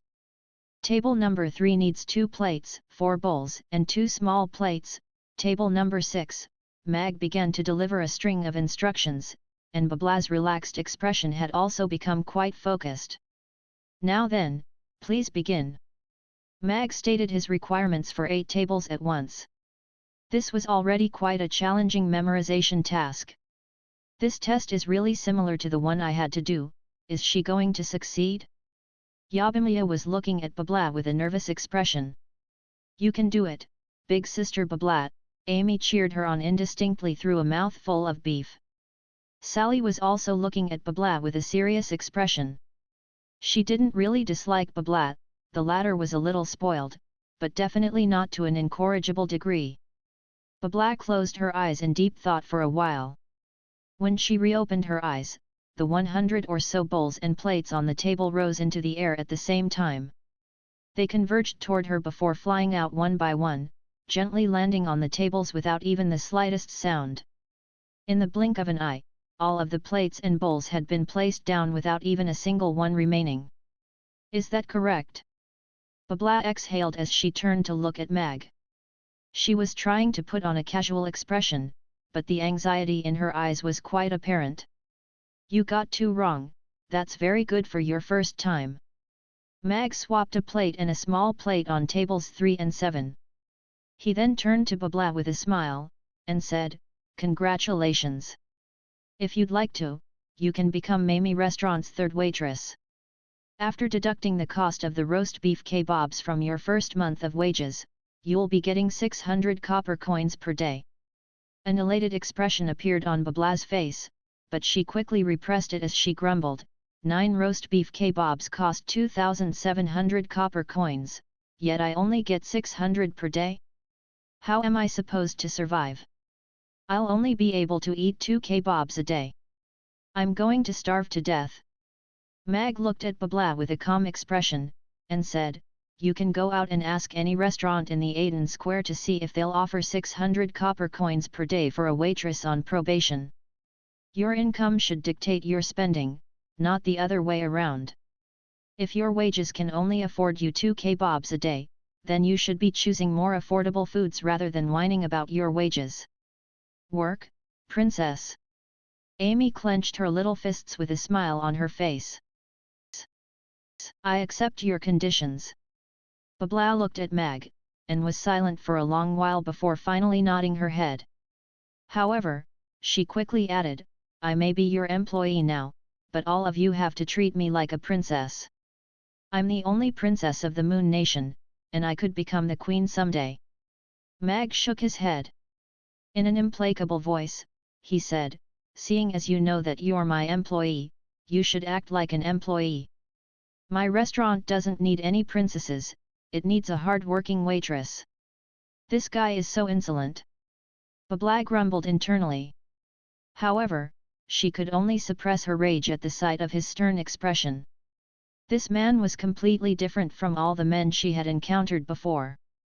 "We welcome you as a member of our Mamie restaurant. The restaurant is going to open soon, so we have to eat now. As for the specific details, I'll discuss them with you after the lunch service. You don't need to do anything during the lunch service other than watch Mia work. Your mission is to be able to do the job that she does on your own one day." A benevolent smile appeared on Mag's face as he delivered a set of instructions. He took a glance at the clock on the wall before sitting down again to eat. "Welcome. Welcome." Amy clapped her little hands together and looked at Babla with a smile as she said, "Hello, big sister Babla, my name is Amy." "Hello, I'm Yabimia, you can call me Mia." "I look forward to working with you," Yabimia greeted Babla with a warm smile. "Aisha." Sally nodded as part of a minimalistic self-introduction. "You may refer to me as the Honorable." "Forget it, I give you all special permission to call me Babla." A sense of warmth suddenly welled up in her heart as she looked at everyone's smiles. She nodded in response to everyone's introductions before also taking a seat at the dining table. "I'm Mag, you can call me boss like they do," Mag said with a smile. He was looking for a waitress, and one turned up literally out of thin air. If it weren't for the fact that the system hadn't said anything, he would have thought that it had been responsible for bringing this waitress to him. He had ended up with a princess as a waitress at the price of 9 roast beef kebabs, that was quite a good deal in his opinion. If Babla could take over from Yabimia, then she would be able to focus more attention and energy on the ice cream shop. He was very much looking forward to how much profit the new shop would make. "Big sister Babla, father can make other super delicious dishes aside from roast beef," Amy remarked with a serious look as she picked up a rugiamo and took a bite. "I only want to eat roast meat right now." Babla wasn't tempted by Amy's words. Everyone quickly finished their lunch, leaving only Amy and Babla still eating at the table. Mag glanced at the clock on the wall before quickly rushing over to the restaurant entrance. What was supposed to be a leisurely lunch had been made rather rushed and urgent by the sudden arrival of Babla, but they thankfully finished just in time. "Welcome." Mag pushed open the restaurant doors and greeted all of the customers outside with a smile. As usual, Krasu and Urian entered the restaurant first, and both of them immediately turned to appraise Babla in unison. "That's Urian looked at the pink crescent moon insignia on Babla's glabella, and a sharp look appeared in his eyes. Could it be that she was teleported here? The teleportation formation below the restaurant leads to that place. Krasu was also quite stunned. Hello, Master Halfbeard, Master Turtle. Amy waved at the two of them while holding a Rugiemo. What powerful magic waves! Those two old men seem to be just as powerful as father and master. Could it be that they're also great magic casters? But isn't this continent supposed to be pitifully weak with no great magic casters? Babla had also turned her gaze toward Krasu and Urian, upon which a rather surprised look appeared on her face. Krasu and Urian glanced at each other, but didn't say anything. They sat down in their usual seats and made their usual orders. Harrison walked in through the door and looked at Babla with a curious expression as he asked, "Who's that, Boss Mag? Is she a new waitress?" "That's right. She was only hired today, and isn't officially working yet." Mag nodded with a smile. "You sure are efficient." Harrison gave Mag a thumbs up. Mag smiled and didn't say anything. It was more so his luck than his efficiency that should be commended. The customers filed in and quickly filled the entire restaurant. Babla's mouth gaped open slightly as she held her last kebab. She looked at all of the customers stating their orders to Yabimiya, and she felt as if her head had instantly been overwhelmed by information overload. So many dishes and so many customers, all with different requirements. How was it possible to memorize so much information in such a short time? Babla's confidence was beginning to waver. In a study in the Moraton Manor, a middle-aged man informed, "Young master, young mistress Gloria has been busy sorting through the excess stock in her textiles shop these past few days. She also hired many seamstresses, apparently, she's producing clothes." "Making clothes? Hasn't the Blue Suede Textiles shop been incurring losses for years? Have the orders suddenly increased since she took over?" Cyril raised an eyebrow as he turned to the middle-aged man with a slightly nervous expression. The fact that Gloria had become a candidate to the Moraton family heirloom was a constant thorn in his side. Even though she only received a textiles shop that had been incurring losses for years on end, he still had to keep an eye on her. The middle-aged man shook his head, and replied, "That's not the case. The Blue Suede Textiles shop hasn't received many new orders, and no one has come to them with orders to design clothes. Their situation is still the same as before." According to an employee from the Blue Suede Textiles shop, young Mistress Gloria seems to be planning to produce ready-made clothes of set sizes before selling them. Hee, what kind of idiot would buy ready-made clothes? Everyone wants to wear tailor-made clothing that fits them perfectly. Who would buy clothes without even having their measurements taken? Looks like I've overestimated Gloria, she's just a desperate little girl stumbling around like a headless chicken. A deriding sneer appeared on Cyril's face as he said coldly, "I'm looking forward to seeing what kind of results she can present to the president at the conclusion of her one-month deadline." "Are you sure I can do all that?" Babla turned to Mag with an incredulous look at the conclusion of the lunch service. "Do you have so little confidence in yourself?" In reality, Mag was also rather skeptical of her ability to do as good a job as Yabimiya. Of course I have confidence." Babla blushed slightly as she raised her voice a few octaves to mask her uncertainty, and said, "It's just carrying out a few dishes here and there. I can do that with ease." "I hope so." Mag shrugged before carefully sizing up Babla. "What are you looking at?"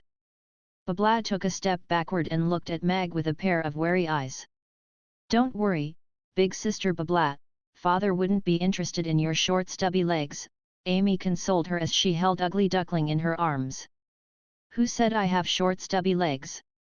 My legs are clearly really long." Babla got up on the tips of her toes with an indignant expression, revealing a sliver of her thin legs from beneath her dress. It had to be said that in proportion with the rest of her body, her legs didn't appear to be all that short. Right at this moment, Sally took a step toward the next table that she was going to clean, unintentionally revealing a section of her long legs through her kipao as she did so. Babla looked at Sally's legs, which almost reached up to her chest, and silently got back down on her heels with a pitiable and envious expression on her face. A faint smile of amusement appeared on Mag's face. Babla appeared to be less than 1.5 meters tall, so of course there was no way the length of her legs could compare to Sally's. Mag looked at the dejected Babla, and asked, "What style of clothing would you like to wear?" "Hey!" Babla raised her head to aim a perplexed look at Mag. "Boss is going to prepare a beautiful work uniform for you, just like the kind Aisha and I are wearing," Yabimya explained with a smile. Babla looked at Yabimya's and Sally's attire, upon which her eyes lit up with anticipation. She turned back to Mag, and eagerly said, "I love beautiful dresses. I want it to be light pink, that would be ideal for an adorable princess like me. Do you know what one of the biggest taboos in attire choice is?" Mag asked with a serious expression. "Not wearing a dress?" Babla asked hesitantly. "No, it's wearing the same color from head to toe, including even your socks." Mag pointed at Babla's feet, which were sheathed in pink socks inside a pair of pink shoes. "That's impossible. Pink is so adorable. Is there any color more adorable and more suitable for a princess?" Babla was not convinced. However, she still unconsciously shuffled her feet back while glaring at Mag as if she were trying to hide her socks and shoes. Mag rolled his eyes and pursed his lips as he said, "You're wearing pink from head to toe. If you go out on the streets like that, people would think that you just rolled out of a tub of pink flour." I, Babla opened her mouth, but didn't have a retort to offer. She looked down at the get-up that she had adored for more than 10 years, and suddenly discovered that it really was a rather peculiar combination. "What's pink flour? Can it make pink Rigiamo?" Amy asked with a curious look. "Well, theoretically, it could. That is, if there really were pink flour in this world." Mag nodded with a smile. "I wanna eat it," an expression of yearning appeared on Amy's face. "Why are you two discussing flour now?"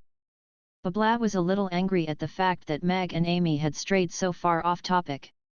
However, she still tried her best to control her emotions as she looked at Mag, and said, "If you think my fashion sense is not up to par, then what clothes do you plan on fitting me in? I feel like your fashion sense may be even worse than mine. It would be extremely difficult to find someone with even worse fashion sense than yours." Mag shook his head in response. Seeing as Babla was about to argue again, Mag continued, "I'll make a set of clothes for you. When I'm done, you can choose whether you want to wear it or your own clothes. If you don't have anywhere to go after the lunch service, you can stay in the restaurant, but I'd advise you to find a place to stay at night. The restaurant doesn't offer lodging." "Then where am I going to live?" Babla asked hesitantly. "Do you guys have a royal palace here for me to live in?" Mag felt like Babla would be dead in less than 3 minutes if she had transmigrated to any other location. Her IQ and general knowledge were so pitifully pathetic that they would sure get her killed.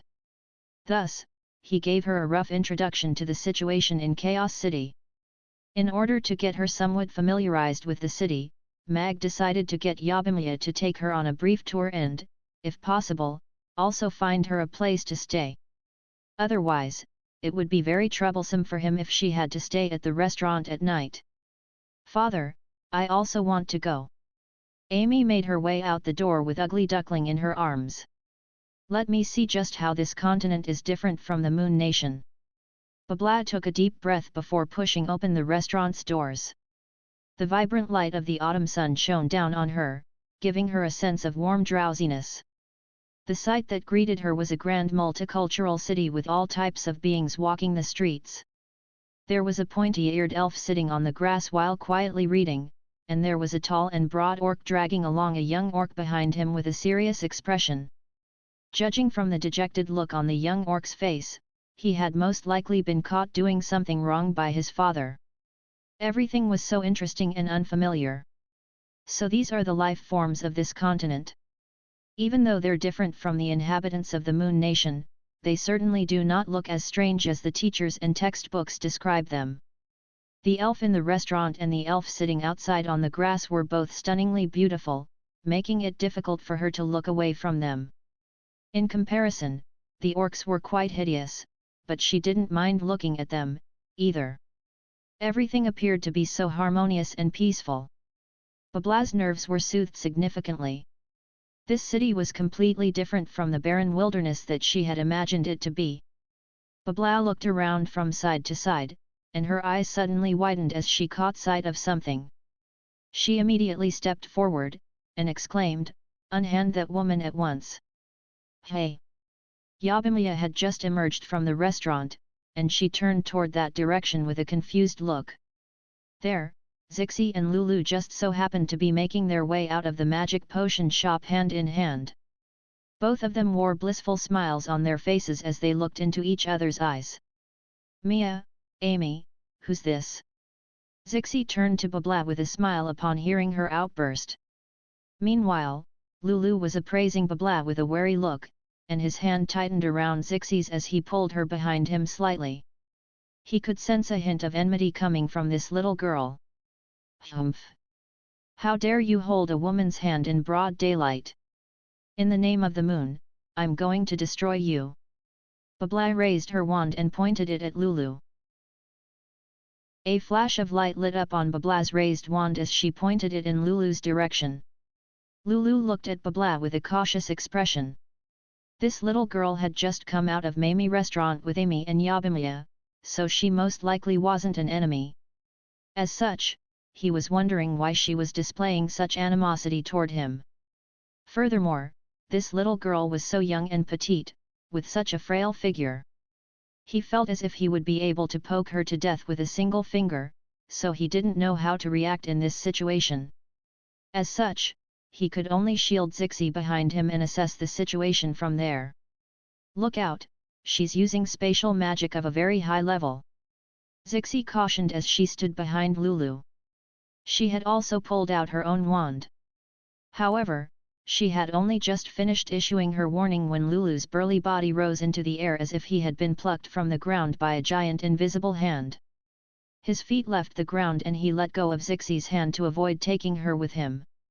At the same time, he threw a powerful punch, which was able to easily break through the spatial barrier, but his body remained bound by an invisible spatial force that he was unable to struggle free from. Thus, he hovered in the air at an altitude of close to 2 meters, unable to come back down. Amy walked out of the restaurant with Ugly Duckling in her arms, and her eyes immediately lit up upon seeing that. "Wow! Big Bear is flying! That's so awesome, Big Sister Babla!" "Lulu!" Zixi cried out as she turned to Babla with wariness and enmity in her eyes. She yelled, "Little girl, why are you doing this to Lulu?" Amy made her way over to Babla with a confused look, and said, "Yeah, Big Sister Babla, Big Sister Zixi and Big Bear are both very good friends of ours. Big Bear is a little dumb, but he's a good person. You should let him down now. I feel like there must be some sort of misunderstanding between you guys. Or could it be that you have some sort of vendetta?" Yabimiya wore a rather nervous expression. Due to the fact that her own combat prowess was sorely lacking, she was at a loss for what to do in a situation like this. In our Moon Nation, men are strictly prohibited from holding a woman's hand in a public setting. That is a gesture that disrespects and defile women. It'll bring the woman back luck. This guy is holding your hand in broad daylight, yet you're trying to defend him. This is unbelievable." Babla turned to Zixi with the expression of a disappointed mother looking at her daughter.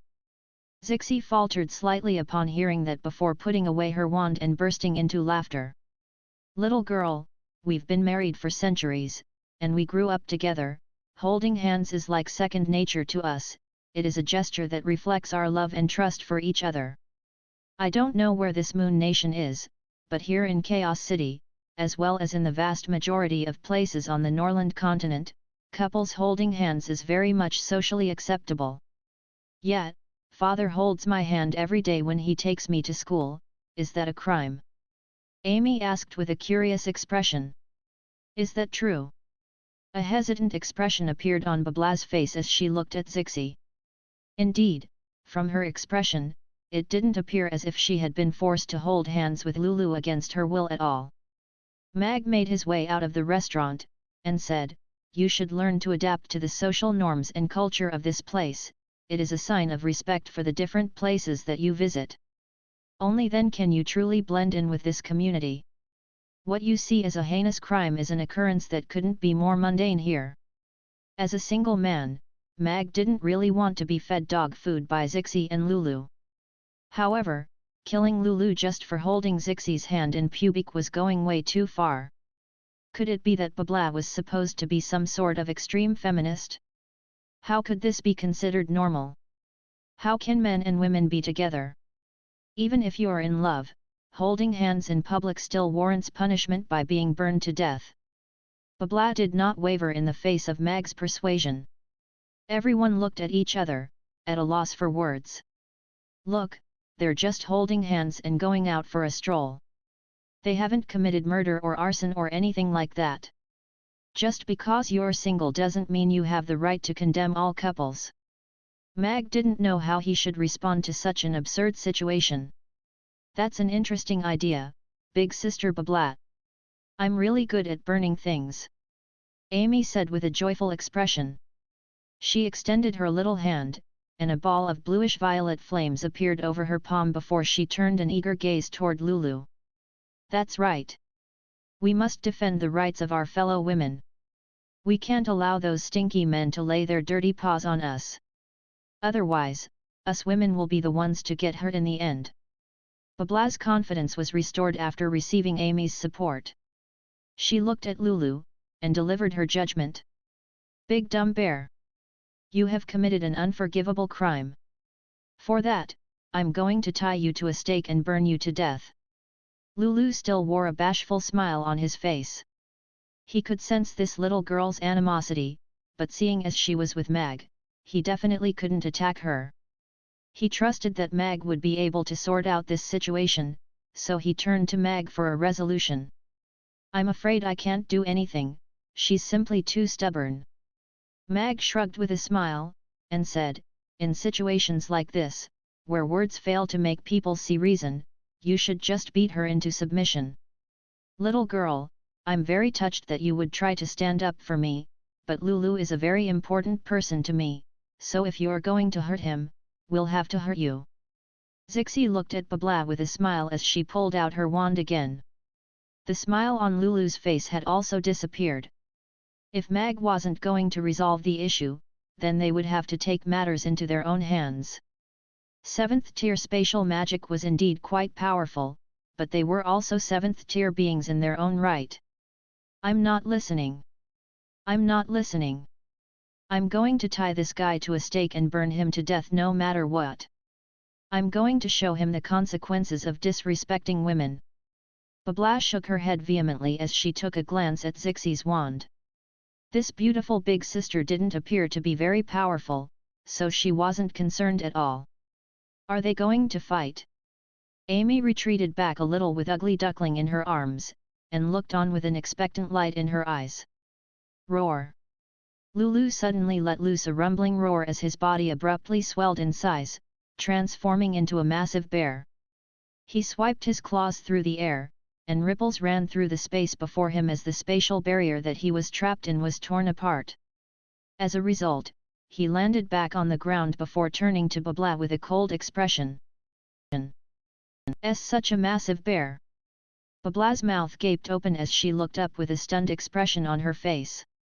In the face of the massive bear that was close to 3 meters tall and armed with sharp and menacing claws, Babla's petite figure created a massive contrast. So this big bear really is a bear. But how can a human transform into a bear? This world is downright terrifying. I want to go back to the Moon Nation. The scenes unfolding before Babla's eyes had completely tipped her outlook on the world on its head. Furthermore, the fact that Lulu was able to easily tear through her spatial barrier was completely outside of her anticipation. She looked at the ferocious bear standing before her, looking as if he were going to tear her to shreds at any moment, and she was too scared to even move. However, she still put on a fearless expression, not allowing herself to show her fear to her enemy. Are you still going to try and burn him to death now? It's going to be rather difficult to tie him to a stake. Mag chuckled.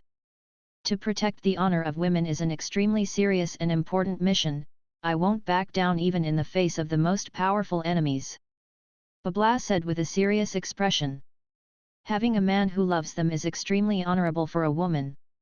Zixi put away her wand, and made her way over to Babla with a smile as she said, "What an adorable little beauty, where are you from? Let's be friends, what's the point in all this fighting?" Babla looked at the smile on Zixi's face, and was suddenly struck by the urge to befriend her. Her expression eased slightly as she turned to Lulu. She hesitated momentarily before putting away her wand and clearing her throat as she said, "I'm not scared of you, I simply don't want to get into a fight on my first day in this world. Otherwise, people will think that everyone from the Moon Nation is an uncivilized buffoon." She's Babla, the third waitress at the restaurant. She came from a very faraway place, so she still harbors some views and opinions that are rather strange. Please be patient with her, Mag explained with a smile before returning to the restaurant. Babla? What an adorable name, just as adorable as you are. Zixi gave Babla a sweet smile as she held onto her hand. Using a gentle voice, she said, "It must be quite daunting to be in such an unfamiliar and faraway place, right? We're neighbors now, so you can come to find us if you need any help." Babla looked at the warm smile on Zixi's face, and she couldn't help but be reminded of her own mother. Her mother and father had to be very concerned that she had transmigrated to such a distant place. With that in mind, tears began to well up in her eyes. Big Sister Zixi is a good person, but those stinky men who dare to touch women in public must be burned to death. As for this one, I'll leave him be for now, Babla thought to herself as Zixi and Lulu walked hand in hand toward the nearby park. Let's go, Babla. If you don't mind, you can live next to my place. The houses there are a little small, but they're really tidy and peaceful, Yabimiya said to Babla as she led her away. That night, Yabimiya took Babla back to the restaurant. As soon as they walked in through the door, Babla asked, "I don't want to live in such strange places. Do you guys have palaces here? I want to live in a palace. There is no king in Chaos City, so there are no palaces." Mag shook his head with an amused smile in response. "Ugh! What do? I won't have my crystal bed, I won't have my big bathtub, I won't have my large wardrobe, and even the toilets there stink. How am I supposed to live there? And I saw some furry thing just then. If that thing comes out at night, what am I going to do?" A pitiable look appeared on Babla's face as she spoke. Her lips pouted, and it was as if she were going to burst into tears at any moment. "That was a little mouse, I thought it was quite cute," Yabimiya added beside her. "Cute? That thing was grey and furry, with a sharp mouth and a long tail, how could something like that possibly qualify as cute?" Babla's voice rose a few octaves as she turned to Yabimiya with incredulity. "Even if you had a wardrobe, you wouldn't have clothes to hang up in it anyway." Mag rolled his eyes. However, he could understand how jarring it would be for a wealthy and spoiled princess like her to suddenly live in, essentially, poverty. Amy had just returned home from her lessons, and she smilingly suggested, "If you want a palace, we have one upstairs. Big Sister Babla, how about you live upstairs with us? Our toilet smells really nice." "Really?" Babla's eyes immediately lit up. "You built a palace upstairs, boss?" Yabimiya also turned to Mag with curiosity and anticipation on her face. She had never seen a palace before. Mag shook his head, and said, "The restaurant doesn't provide lodging, so you..." Before he even had a chance to finish his sentence, Babla was already rushing upstairs. "Hee hee." Amy also ran up the stairs with Ugly Duckling in her arms. Yabimiya turned to Mag with an expectant gaze, and asked, "Boss, can I go and have a look too? I've never seen a palace before." "Go on, Then, Mag gave a resigned reply. There wasn't a palace upstairs, it was just a small playground. Let's go together, Aisha. Yabimiya dragged Sally upstairs with a joyful expression. I have to find a way to get rid of this girl. Just the thought of living together with a stranger is making me cringe.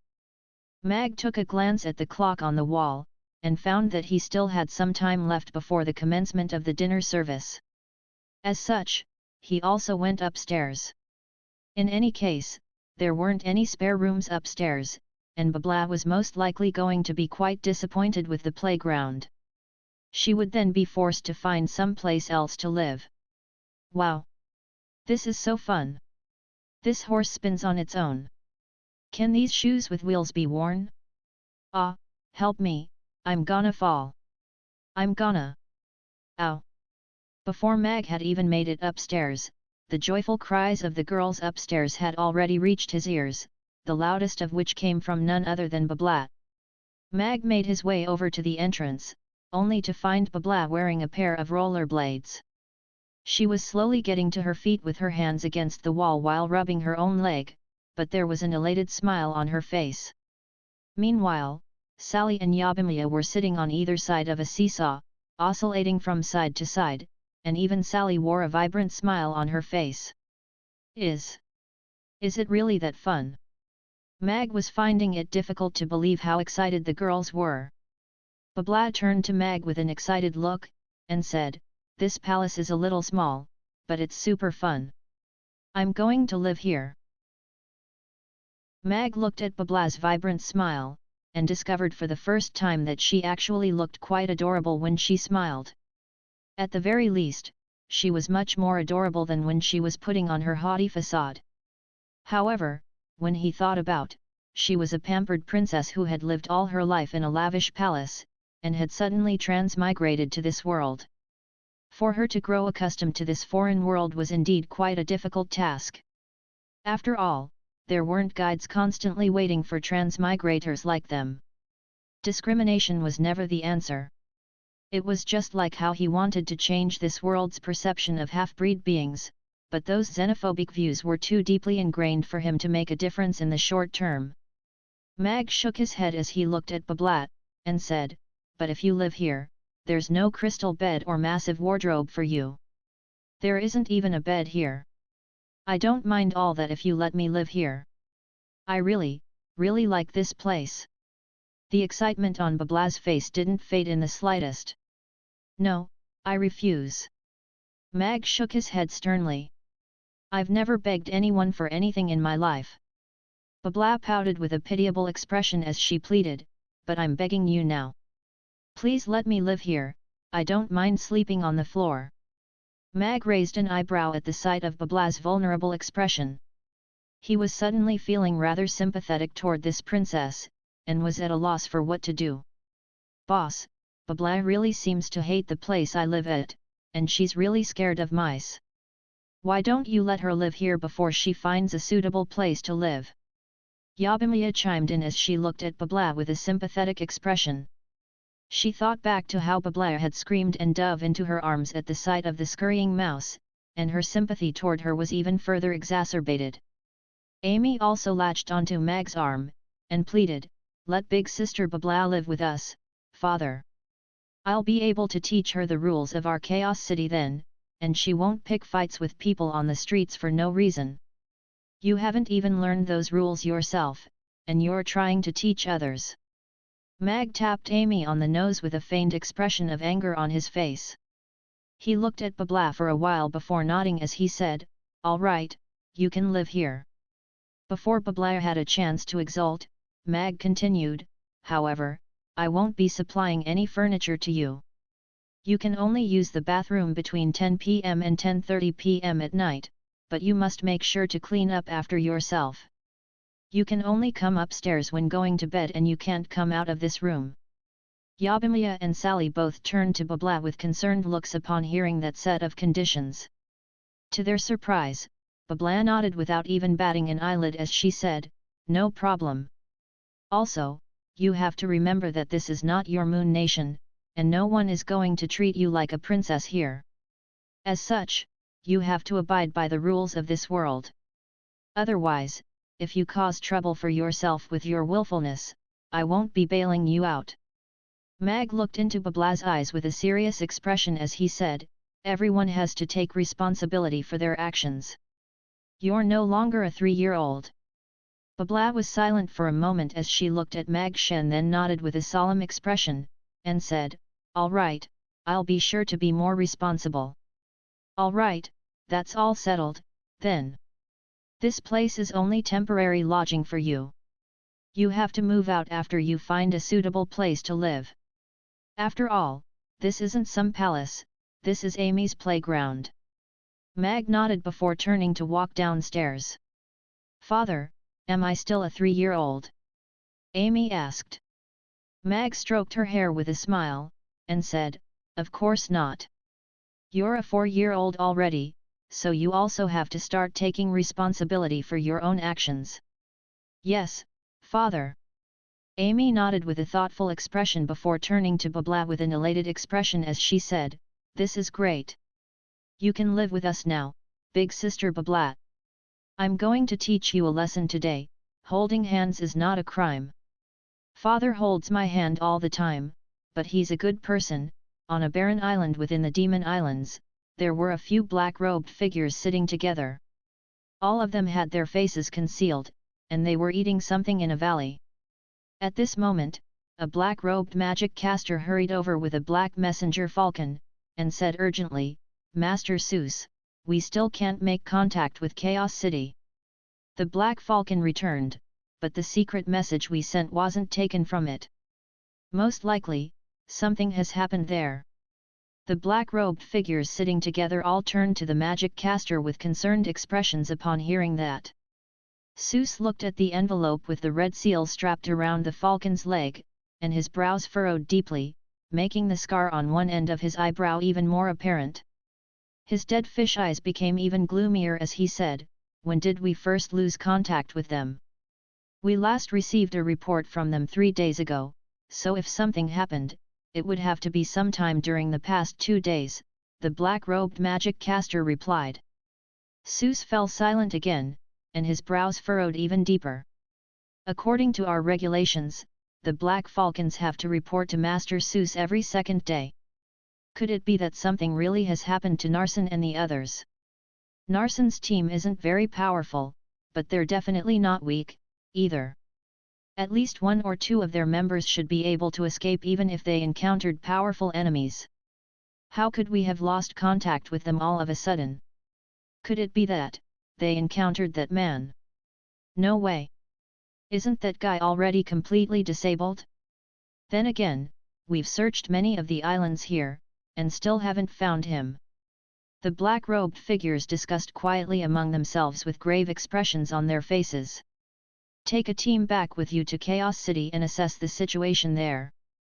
Report your findings to me via Messenger Falcon," Seuss said to the black-robed magic caster. "Yes."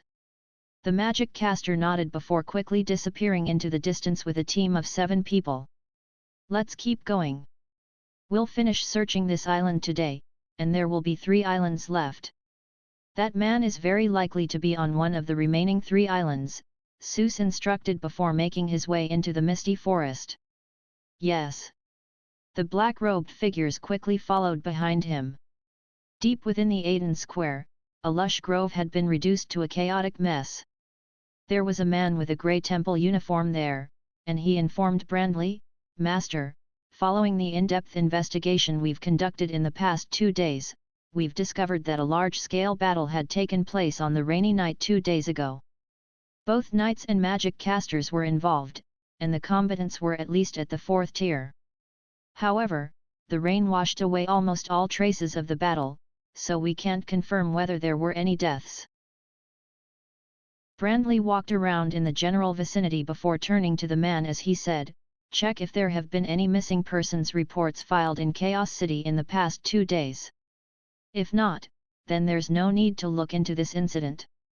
But, the man wanted to say something. However, Brandley cut him off as he shook his head, saying, "Our Grey Temple is responsible for maintaining law and order within Chaos City only.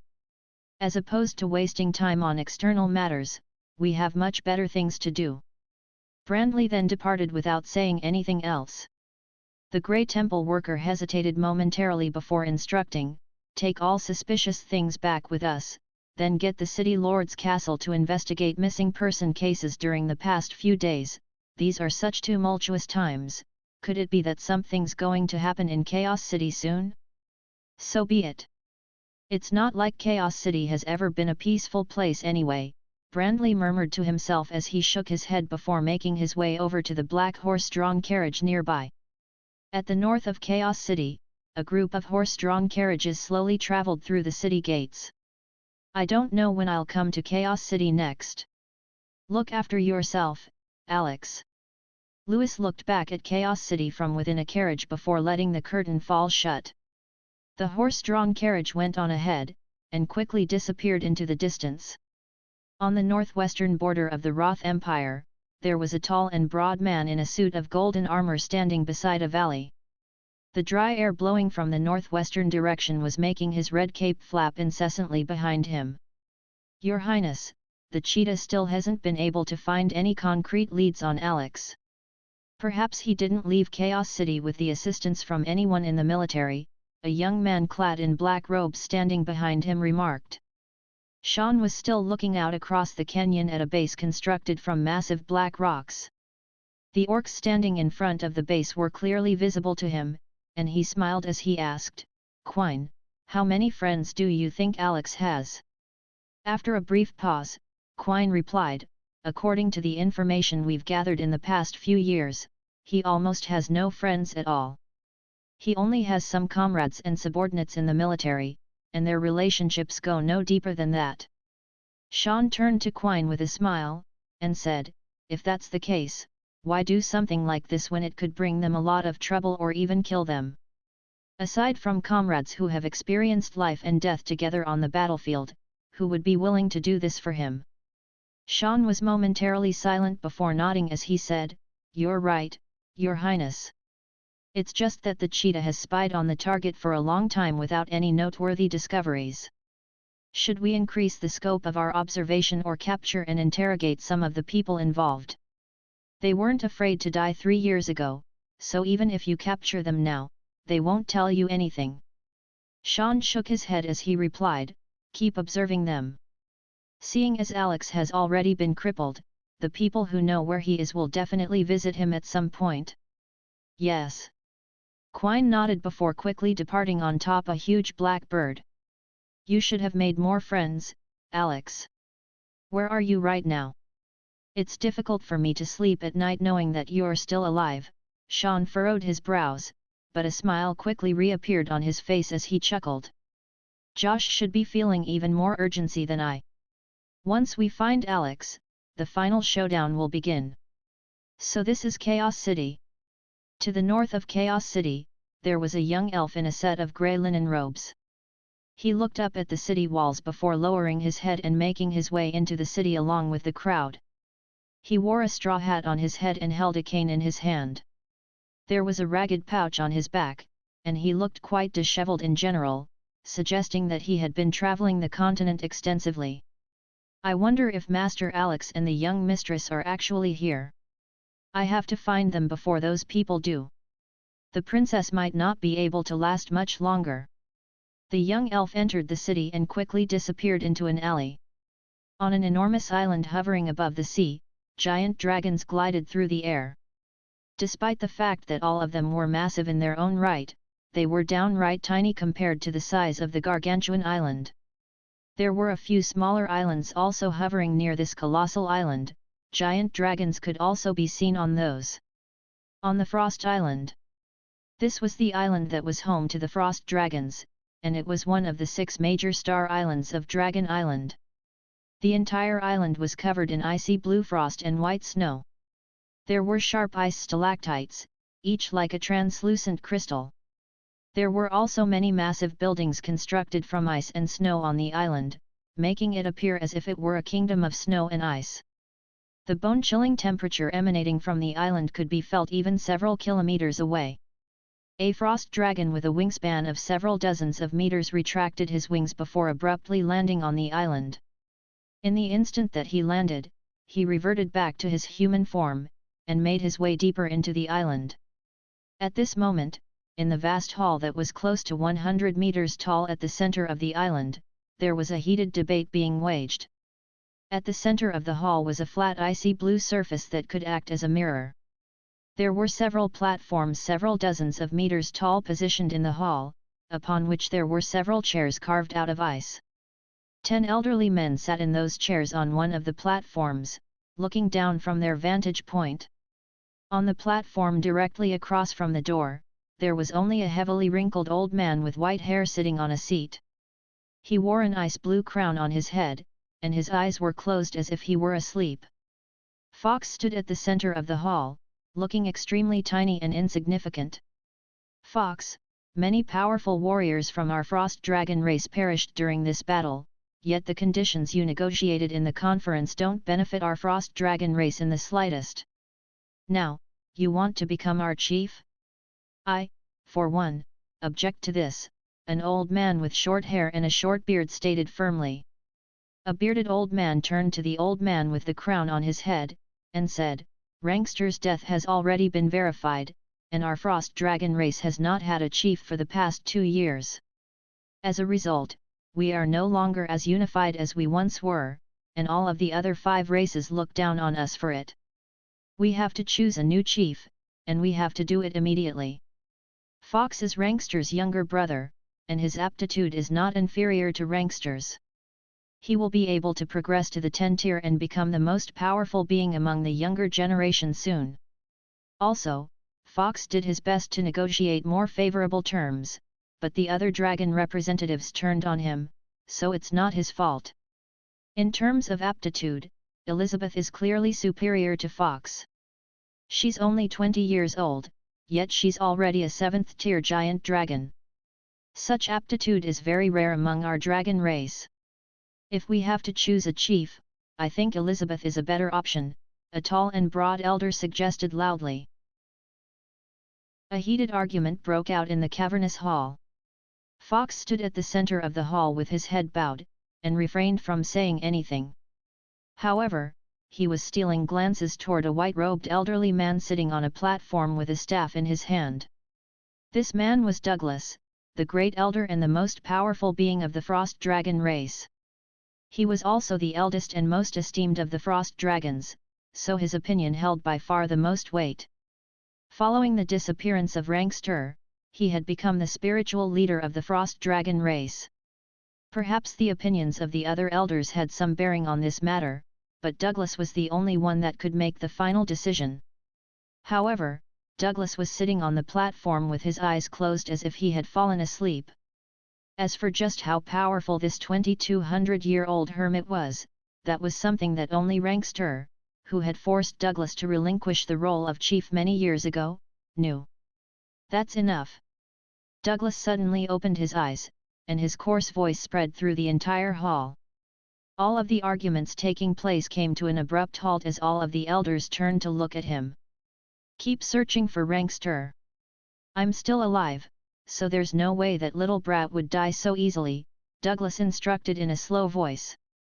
He reached out and grabbed the staff resting beside him, upon which he disappeared from his seat. The elders looked at each other as the hall fell silent.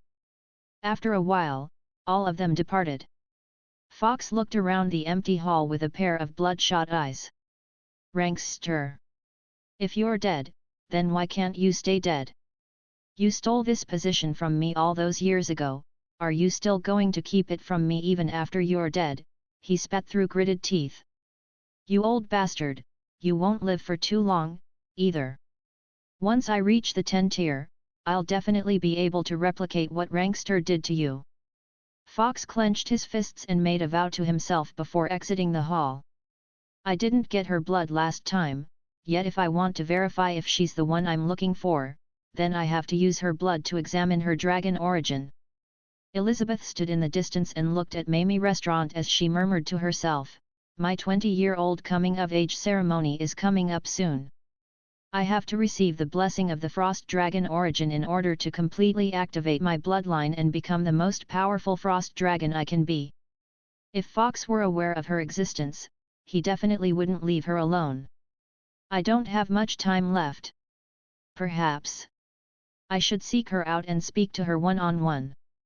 That elf is going to be a problem, though. She's too alert and too smart. Elizabeth shook her head before disappearing on the spot. We hope to see you again.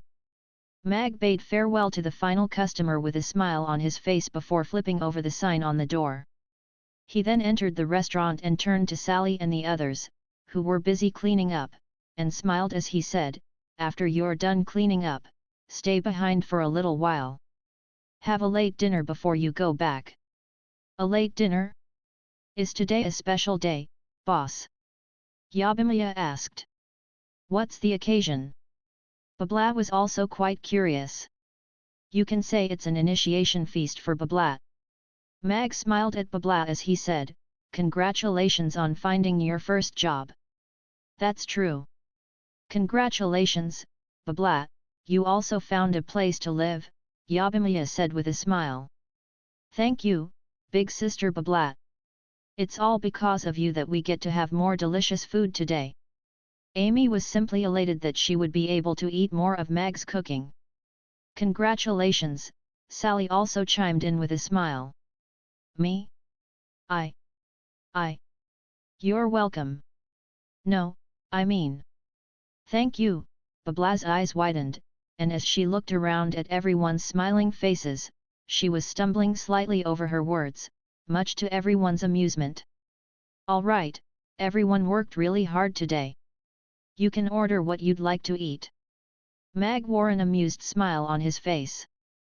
Babla was a little pampered, but her attitude toward her work was very commendable. She had helped out Yabimiya during the dinner service, and had done quite a good job. At the very least, her customer service attitude had been quite good, and she had received the approval of many customers. Amy was the first to raise her hand as she yelled, "I want to eat grilled fish. I haven't had grilled fish yet today." Meow Ugly Duckling's eyes also lit up with excitement. "You can't have a late dinner, Ugly Duckling. You'll get fat if you do, and if you get fat," Amy looked at Ugly Duckling with a dangerous glint in her eyes. Meow. Ugly Duckling felt a chill run down its spine, and it immediately ducked its head, too scared to even move. "I want a Rujiamo." Yabimiya raised her hand. "I want a Yongzhou fried rice," Sally said. I want to eat roast beef kebabs." Babla gulped involuntarily. She had lost count of how many times she had had to gulp tonight. "Big sister Babla, do you only eat beef kebabs? You don't seem to eat anything else." Amy turned to Babla with a perplexed look. Mag was also appraising Babla with a puzzled expression. Roast beef kebabs were indeed quite delicious, but for her to stick with roast beef kebabs so stubbornly when there were other dishes to choose from was rather strange. Babla was a little embarrassed as she said, "I really like roast beef kebabs." "All right, you can all have a seat. I'll cook a large grilled fish so everyone can have some today." Mag turned and walked into the kitchen. Not long after that, Yabimiya and Sally began to bring out one delicious dish after another. Mag carefully brought out the large grilled fish and placed it at the center of the table before untying his apron as he said, "Dig in. We've got more than enough for everyone tonight." Babla stared at the pile of 20 roast beef kebabs in front of her before turning to Mag with incredulity as she asked, "Are these, all for me?" "That's right. You can eat all you want." Mag nodded with a smile as he plucked off the most tender morsel of flesh from the grilled fish with his chopsticks, and placed it in Amy's bowl. Ugly Duckling was staring at the grilled fish with desire in its eyes, but it then took a glance up at Amy and ducked its head with a pitiable expression. It covered its eyes with its front paws, hoping that not being able to see the food would reduce the temptation. "All right. I'm digging in, then." Babla was overjoyed. 20 kebabs was half of her monthly allowance. Looking at him now, it appeared that this boss wasn't as terrible as she had thought. She picked up a beef kebab and began to eat with a joyful expression. Babla, Rugiemo is super delicious too. Yabimiya stood off to the side and took a bit of her Rugiemo, upon which a blissful look appeared on her face. A golden dragon tail peeked out from under her dress, sweeping around from side to side behind her. Babla faltered slightly as she looked down at the golden dragon tail on the ground, then at Yabimiya, and her brain seemed to have temporarily malfunctioned. Amy seemed to have sensed Babla's confusion, and explained, "Big Sister Mia will be able to transform into a giant dragon in the future. When that time comes, she'll be able to fly and carry us into the sky. That's awesome! I've never seen a giant dragon before." Babla's eyes lit up as she turned to Yabimiya with an expectant gaze, and asked, "Can you transform now?" "I can't. I don't think I can ever become a giant dragon. I'm only a half-dragon." Yabimiya shook her head with a dejected expression. Babla shook her head with an earnest expression as she said, "Don't be sad, you're super awesome, Big Sister Mia. You can memorize so many customer orders at once and not make a single mistake. Even a giant dragon wouldn't be able to do that, so you're much more impressive than a giant dragon." "That's right. You'll definitely become a true giant dragon someday," Mag encouraged with a smile on his face. A joyful smile also appeared on Yabimiya's face as she shook her head, and said, "I'm actually not sad at all. Even if I really do become a giant dragon, I still want to stay at the restaurant as a waitress and serve our customers. Here's a beef kebab for you as a reward." Mag smiled as he picked up a beef kebab from the plate beside him and placed it in Yabimiya's plate. She was truly an exceptional worker. "Thank you, boss." Yabimiya's smile grew even more vibrant. Thus, the late dinner concluded in a joyful atmosphere. Sally cleaned up the table and all of the cutlery before preparing to leave with Yabimiya. "This is your work uniform. You can try it on and tell me if my fashion sense is better than yours or not." Mag brought out a black box from behind the counter and handed it to Babla. "Her work uniform." Yabimiya made her way over to them with a curious expression. Sally also turned toward them with an intrigued look. She was also wondering what kind of work uniform Mag had made for Babla. "I feel like my fashion sense is perfect, so I'm not looking forward to this at all," Babla emphasized with a serious expression. However, she still carried the box over to a clean table before slowly taking off the lid.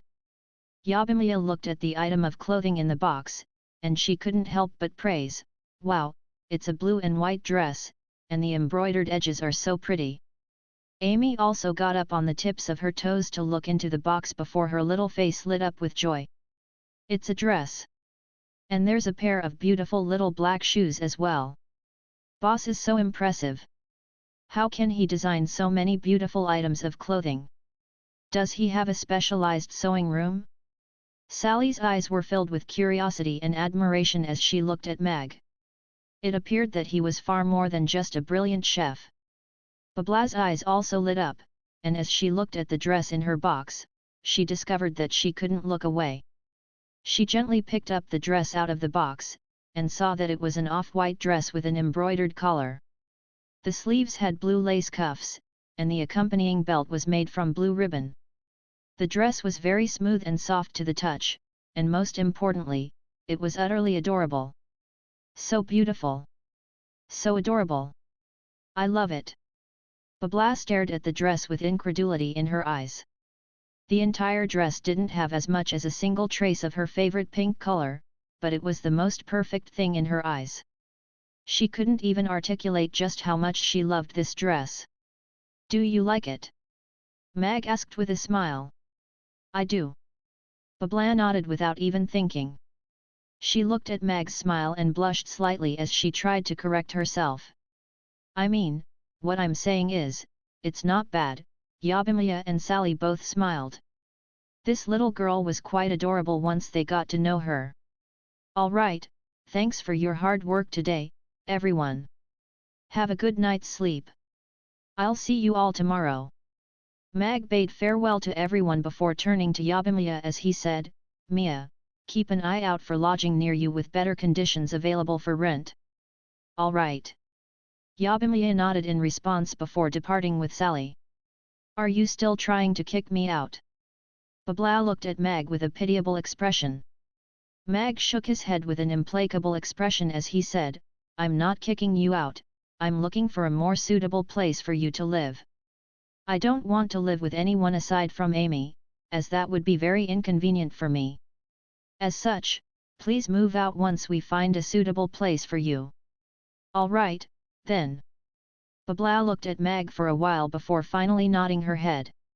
However, she quickly emphasized, but there can't be any of those furry things. Otherwise, I'm definitely not going to live there. All right, we'll find you a place with no mice. Mag nodded with a smile before picking up the yawning Amy in her arms. He also picked up Ugly Duckling, which had already fallen asleep, and turned Babla as he said, I'm going to bathe Amy first, and then teach you how to bathe yourself. Hey! Babla faltered upon hearing that before a thought occurred to her. Her face was immediately flushed red as she glowered at Mag, and said, I'm not going to stay in the bathroom with you. And I definitely don't need you to teach me how to take a bath. What are you thinking in that head of yours? I was only planning to teach you how to use the tap. Mag rolled his eyes with an exasperated look before carrying Amy upstairs. Amy smiled at Babla as she laid her chin on Mag's shoulder, and said, Hee hee, big sister Babla, father will only bathe me and no one else. I wasn't thinking about strange stuff. Babla's blush deepened even further as she clenched her little fists, wishing that a rift would open up in the ground to swallow her. Mag bathed Amy, and then also took a bath himself. After that, he explained to the blushing Babla how to use the bathtub and the tap, and also gave her a set of new pajamas. I know all of this already. It's just a tube that water comes out of, isn't it? Babla looked at the tap with a disinterested expression. All right, then take a bath and go to bed. Mag nodded before leaving the bathroom, closing the door behind him. Wow! What a bright mirror! And this phosphorescent bead is so bright too. I only have to turn this thing and hot water comes out of this pipe. This white bathtub is the most impressive thing out of all of this stuff, it's white and smooth, and is so much more convenient than having to heat up water for a bus. The door had only just swung shut when Babla's eyes lit up with excitement. She looked into the mirror, and then stroked the tap before taking off her shoes and jumping into the bathtub. To think that a princess from the Moon Nation would end up here, it looks like Alex's theory about civilization outside of the Norland continent is correct. The upper limit on the power scale in the Norland continent is the 10th tier. Even though the most powerful 10th tier beings are far superior to the average 10th tier being, it still doesn't change the fact that they're still both at the 10th tier. Have the inhabitants of the Moon Nation found a way to break through this barrier? Or perhaps is their power scale different from the Norland continents? Babla is only 14 years old, yet she's already a 7th tier spatial magic caster, so her aptitude is superior even compared to Sally's. Is she a prodigy, or is she a product of her environment? Mag tucked Amy into bed before lying down on his own bed with his brows furrowed deep in thought, attempting to find the answers to these questions in Alex's memories. As a transmigrator himself, he was rather sympathetic toward Babla, who was also a transmigrator. However, that wasn't a good enough reason for him to take the risk of keeping a volatile little girl like her at home with him. Most importantly, she was also the princess of the Moon Nation. The people on the Norland continent had always been curious whether there were inhabitants on the moon, just like how there had been many ancient Chinese legends about the moon. Those standing at the pinnacle of the continent had also cast their eyes on foreign realms, wondering if there was some very distant land where there would be a way for them to take themselves to the next level. At the moment, Mag wasn't really interested in finding out whether there was an 11th tier above the 10th tier. His top priority at present was to recover his past strength as quickly as possible. However, he had to keep Babla by his side. If someone were to spread the fact that she had come from the moon, all of the top-tier powerhouses would go crazy searching for her, trying to use her to guide them into the outside world. Furthermore, Mag felt that Babla possessed the potential to become an outstanding employee. Perhaps she would be able to take over the majority of Yabimia's work in the near future. As for the issues with her personality, disciplining someone had always been something that Mag was quite good at, so he was confident that he would be able to discipline a 14-year-old girl. At the very least, it's better for the little princess to stay in the restaurant rather than roam the streets, Mag thought to himself as he shook his head with a smile before closing his eyes to sleep. That night, when Mag got up to go to the bathroom, he discovered that the door of the opposite room was still open, and the lights in the room as well as the bathroom were both switched on. A hint of surprise appeared on his face as he murmured to himself, "She's still not in bed yet." Mag made his way over to the entrance of the room, and was just about to say something, but he immediately caught himself. The autumn night was already rather cold.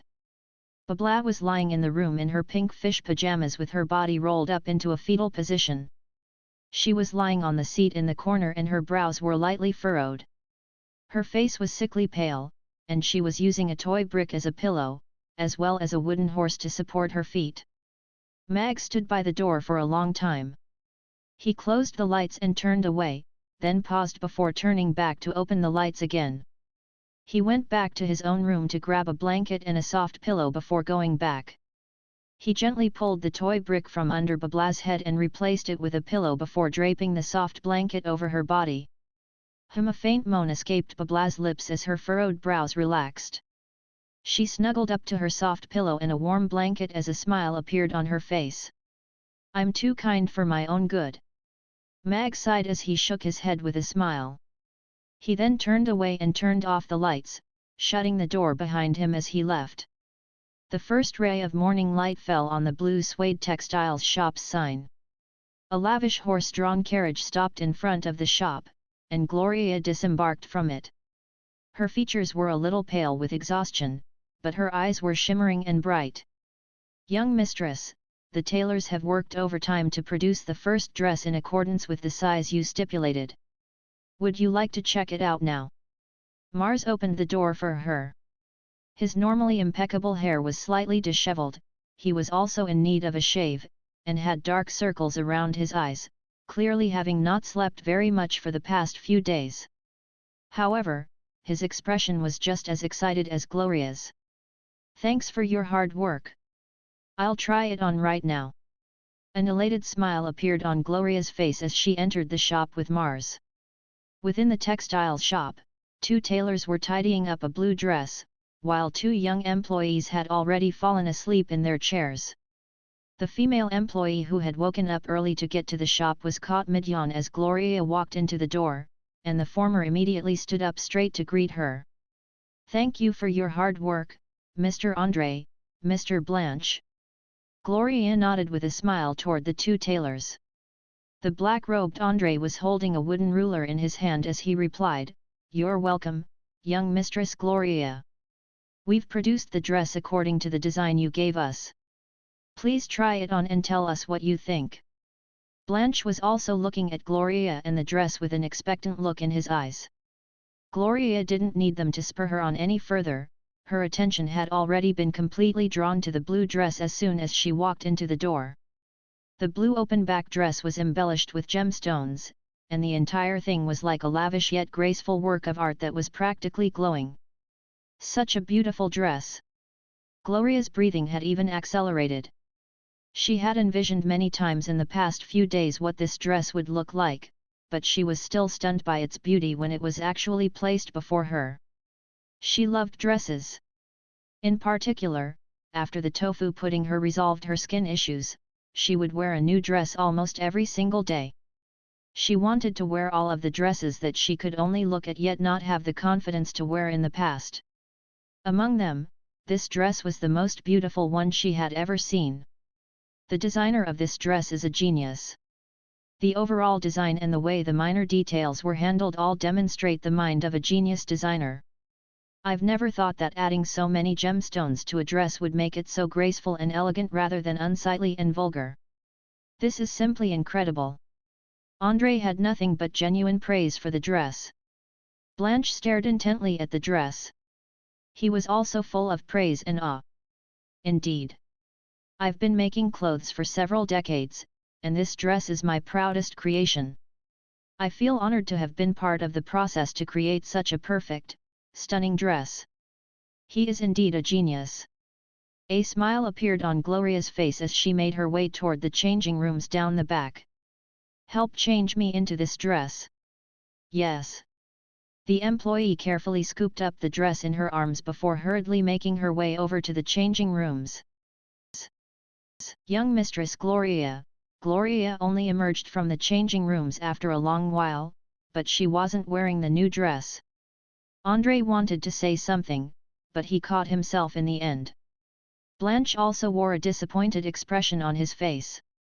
The dress is very beautiful, the most beautiful item of clothing I've ever worn, and the size is perfect as well. It's just that I want to wear it out in the public for the first time in an important setting, Gloria explained with a smile. André and Blanche's expressions eased upon hearing that. The design of this dress was completely revolutionary, and it had taken them 2 days and a night to produce the final product. As such, they were very disappointed to see Gloria refuse to put it on, thinking that she was displeased with their work. Thankfully, she was merely saving it for a special occasion, which was a glowing tick of approval for the fruit of their labors. Mr. André, Mr. Blanche, I mentioned to you two before that I want to mass-produce this dress in different sizes. I have confirmed that you two have the skills to succeed in this role, so I'd like to invite you to become the chief tailors of our Blue Suede brand, and lead a team of tailors to make as many of these 3 styles of dresses as possible within 20 days. Gloria turned to the two of them, and said, only 10 dresses of this design need to be made with the design remaining constant, but each and every one of them has to be made using different materials and different colors. The other 2 dress designs can be made with the same color, but in different sizes. Well, both André and Blanche were rather hesitant about this proposition. Both of them had their own shops in the Aden Square, and even though they weren't at the very pinnacle of their craft, they were still quite renowned tailors. Working for the young mistress of the Moreton family was undoubtedly a tempting offer, but they were still rather reluctant to give up their own shops and become cookie-cutter tailors who made clothes only according to a set of rigid designs. Furthermore, the fact that this young mistress had only made herself known to the public recently was also another discouraging factor. 610 On top of that, Geoffrey Moreton was renowned for his sexist bias against women. If Cyril was the one making the same proposition to them, they would be more willing to accept the offer. I can offer you wages higher than your earnings from your own respective shops. Also, I'm a candidate to the Moreton family's heirloom, so I stand equal with Cyril. Gloria looked at the two of them with a smile, and said, you know that our Moreton family has always upheld strong values, we always do our best to offer rich remuneration to those who have helped us. André looked into Gloria's eyes before finally nodding as he said, young Mistress Shear has already become the one calling the shots in the Buffett family, so who's to say you won't become the next leader of the Moreton family? It would be an honor for me to work for the Blue Suede brand, young Mistress Gloria. Blanche looked at André and hesitated momentarily before also nodding. I also agree to offer my services to the Blue Suede textiles shop. Gloria nodded with a smile, and said, thank you very much. If you two have any friends in the same line of work, you can recommend them to join our shop as long as they have a solid ability. Mars didn't say anything as he stood off to the side, but his eyes were filled with approval as he looked at Gloria. Gloria, André, and Blanche held a discussion about the requirements on the number of units and sizes of the dresses to be produced before André and Blanche retired to rest for the day. They had worked tirelessly in the past 2 days to produce this first dress, and there was only more work to come. In the small office, Mars looked at Gloria, and said, young mistress, I'd like to discuss 2 things with you. Go on. The current stock levels in the Blue Suede textiles shop have been tallied. They've all been preserved very well, so they can be used straight away. We won't have to worry about sourcing materials for a long time to come. The second thing I want to tell you is that in 3 days' time, the Chamber of Commerce is going to hold its annual mid-year banquet. On that occasion, Mars began to deliver a report to Gloria. Thank you for your hard work, Mars. Gloria cast a grateful glance at Mars and contemplated momentarily before saying, I'm going to attend the banquet in 3 days. This is an extremely important opportunity for our blue suede textiles shop. After that, I have to change the name of the shop to just Blue Suede, and use really energetic and exuberant text to write out the name of our shop.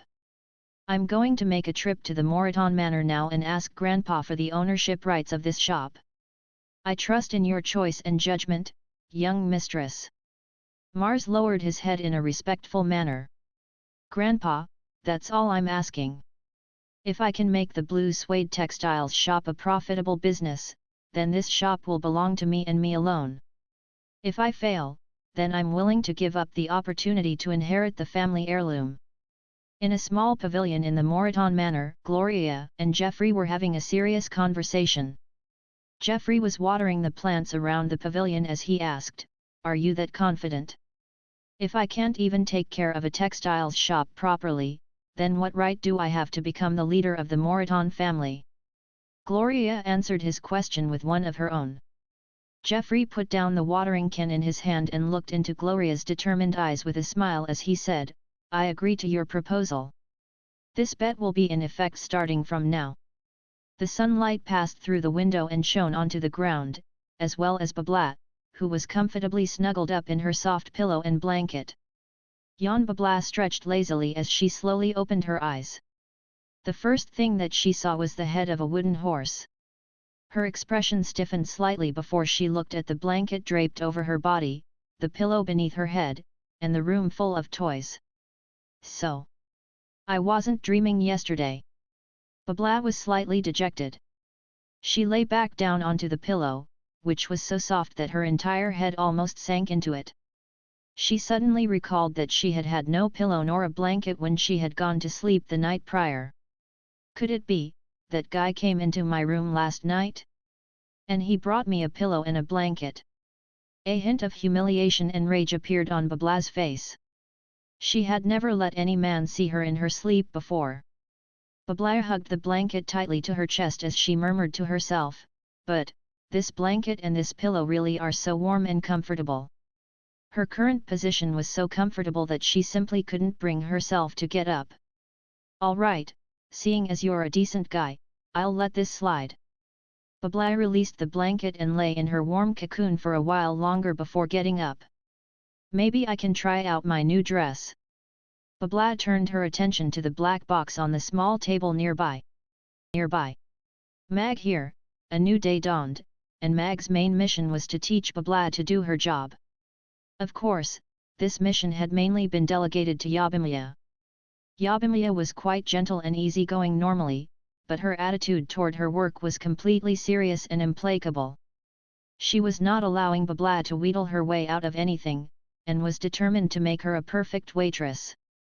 Yabimiya looked at Babla with a serious expression, and said, Babla, even though your magic can deliver dishes to tables really quickly and accurately, you have to ensure the stability of the dishes in flight.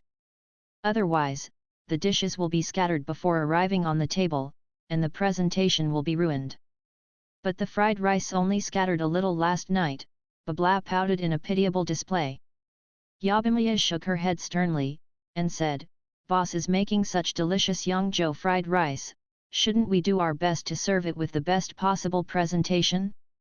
Also, that's just fried rice, what if that was the braised chicken and rice with broth in the dish? If you spill broth onto the table or onto customers, it's going to result in a very negative dining experience. Babla looked at Yabimiya, then at the customers enjoying their meals in the restaurant, and nodded with a thoughtful expression as she said, I'll do my best. You're already doing a fantastic job.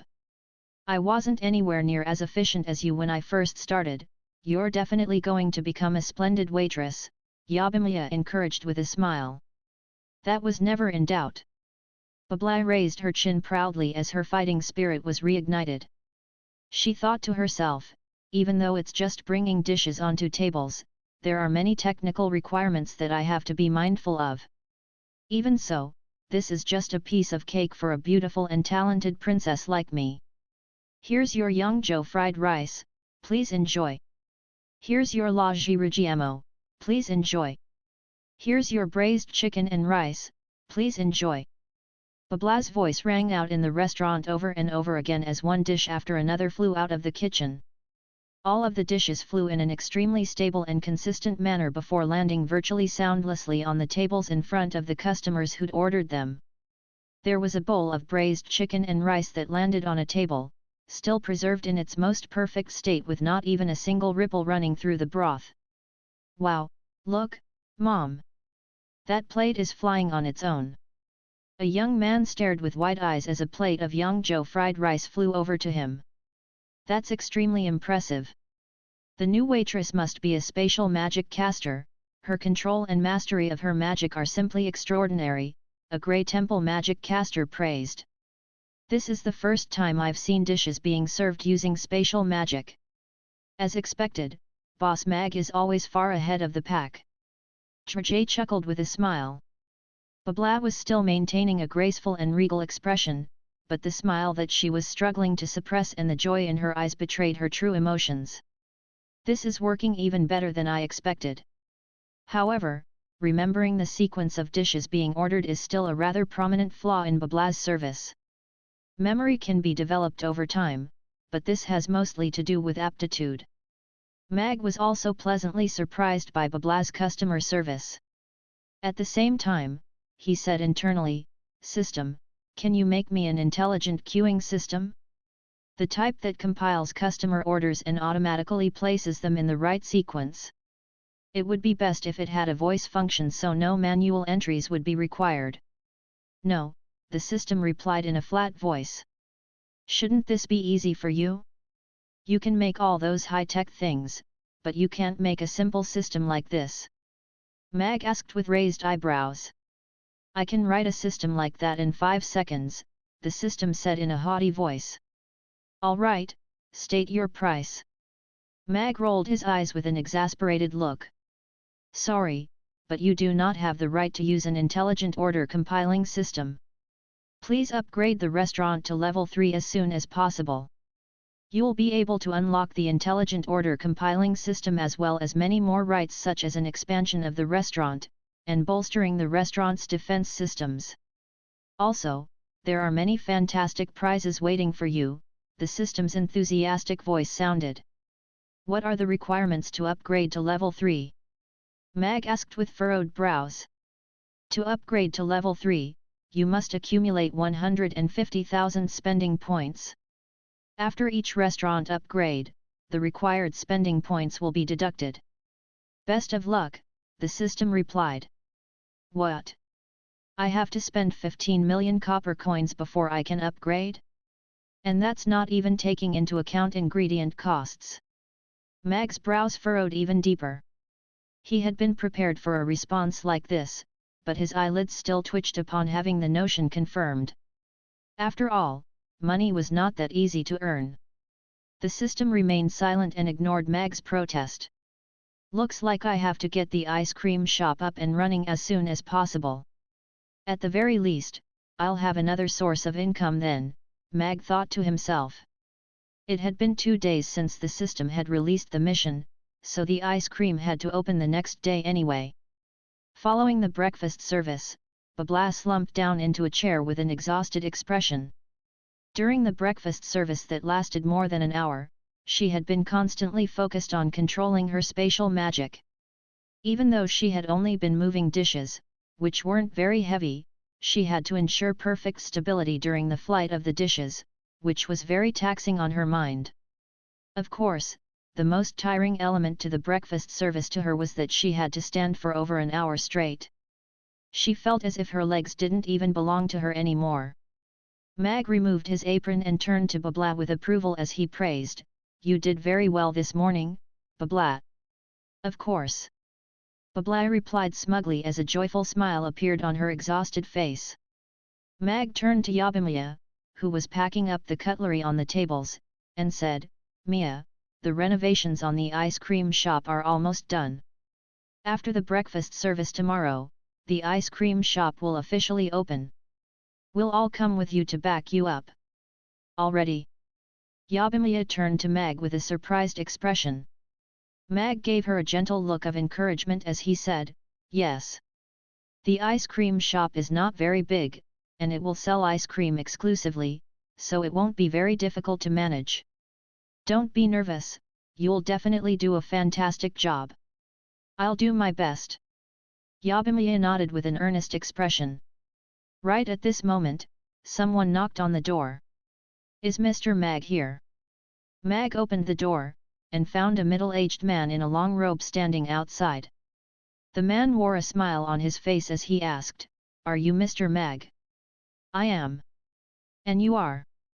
Mag nodded in response. I'm the butler of the Buffett family, you can call me Polka. The middle-aged man nodded with a smile. He then handed an invitation letter to Mag as he said, Young Mistress Shear would like you to attend the banquet held by the Chamber of Commerce in 3 days. A banquet at the Chamber of Commerce. Mag took a glance at the invitation letter, but didn't accept it. He looked at Polka with a perplexed expression as he asked, My restaurant is not a part of the Chamber of Commerce, why is young Mistress Shear asking me to attend this banquet? Young Mistress Shear says that your restaurant is the most exceptional restaurant in the Aden Square, so even if you attend as a guest, it would be the honor of the Chamber of Commerce to accommodate you. Polka looked at Mag and smiled as he said, Also, young Mistress Shear would like to discuss some things with you. The young mistress is normally too busy attending to daily matters, so this would be an ideal opportunity for her to communicate with you. As the young mistress of one of the found families of the Chamber of Commerce, young Mistress Shear has the right to invite a guest to the banquet with her.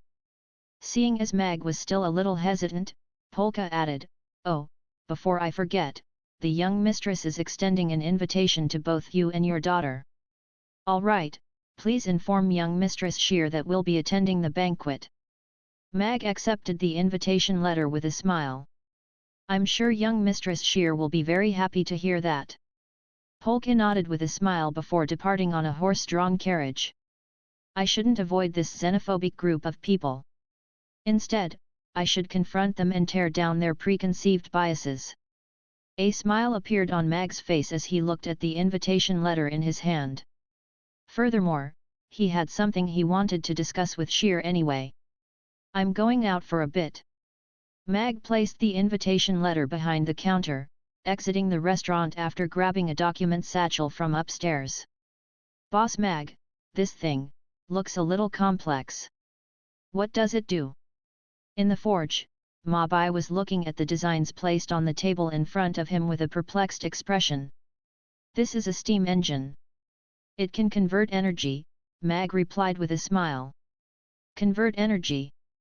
Mabai was even more confused.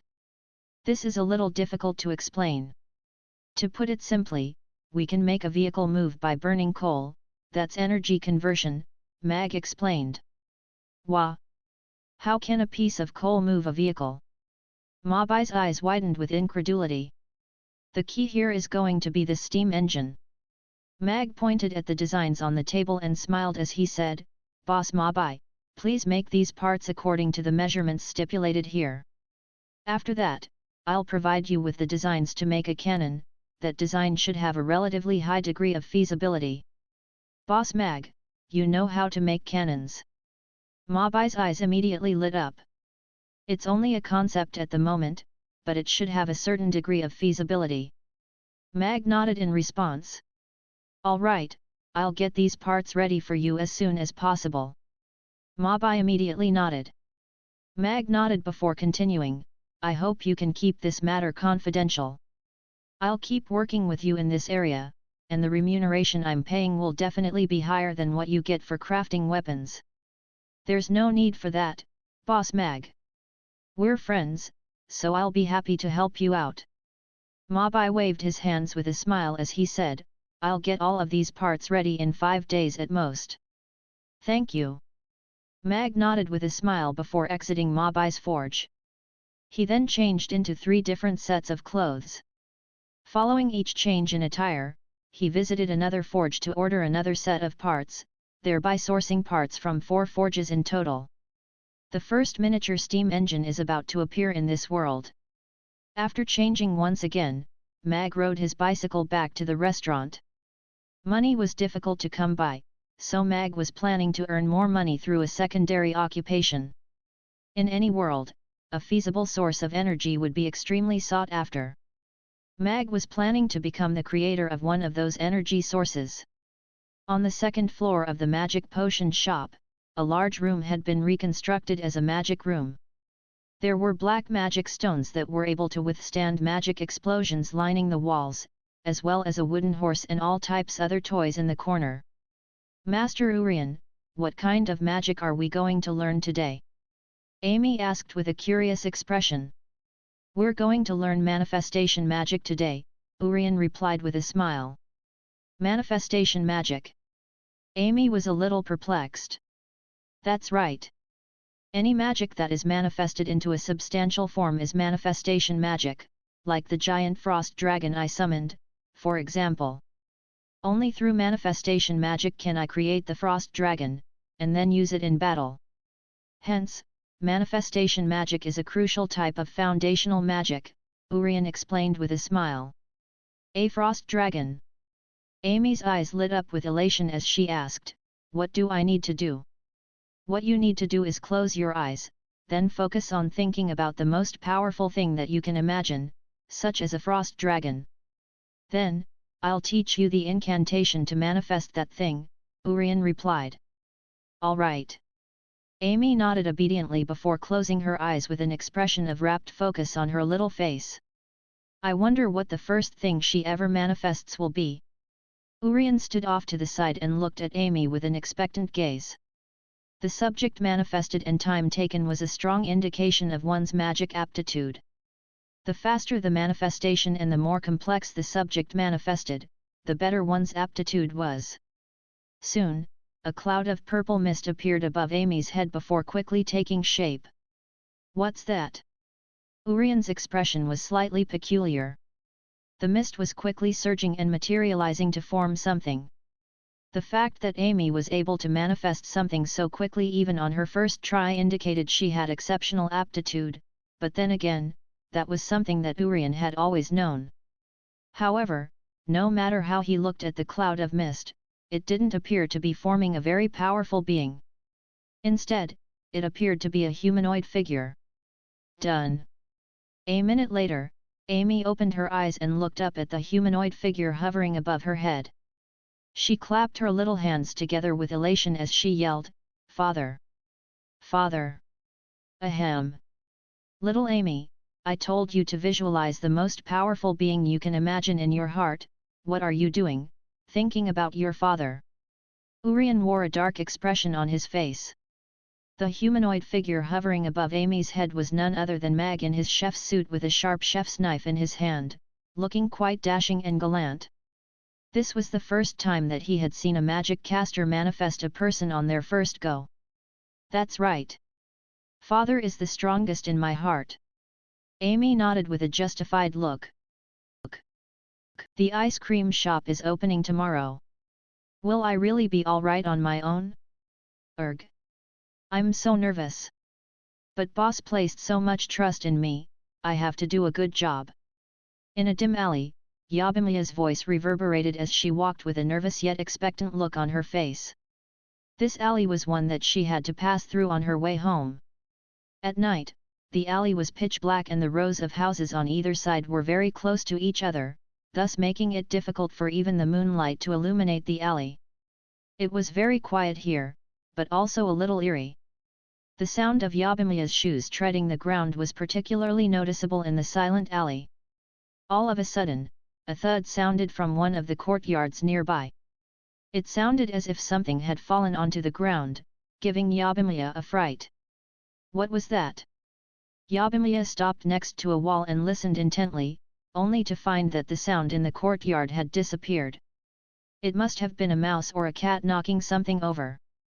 Yabimiya tried to console herself as her expression eased slightly. However, she began to walk more quickly than before, and her hands had balled up into tight fists unconsciously. The sound of her footsteps increased in frequency. She was the only one in this dark alley, but she could indistinctly sense that there was a pair of eyes looking at her from within the darkness.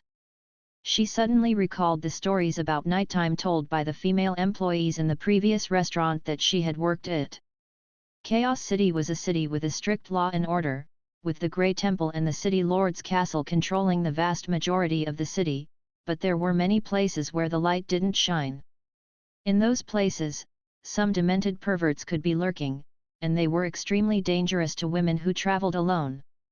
She began to hear the sound of footsteps behind her.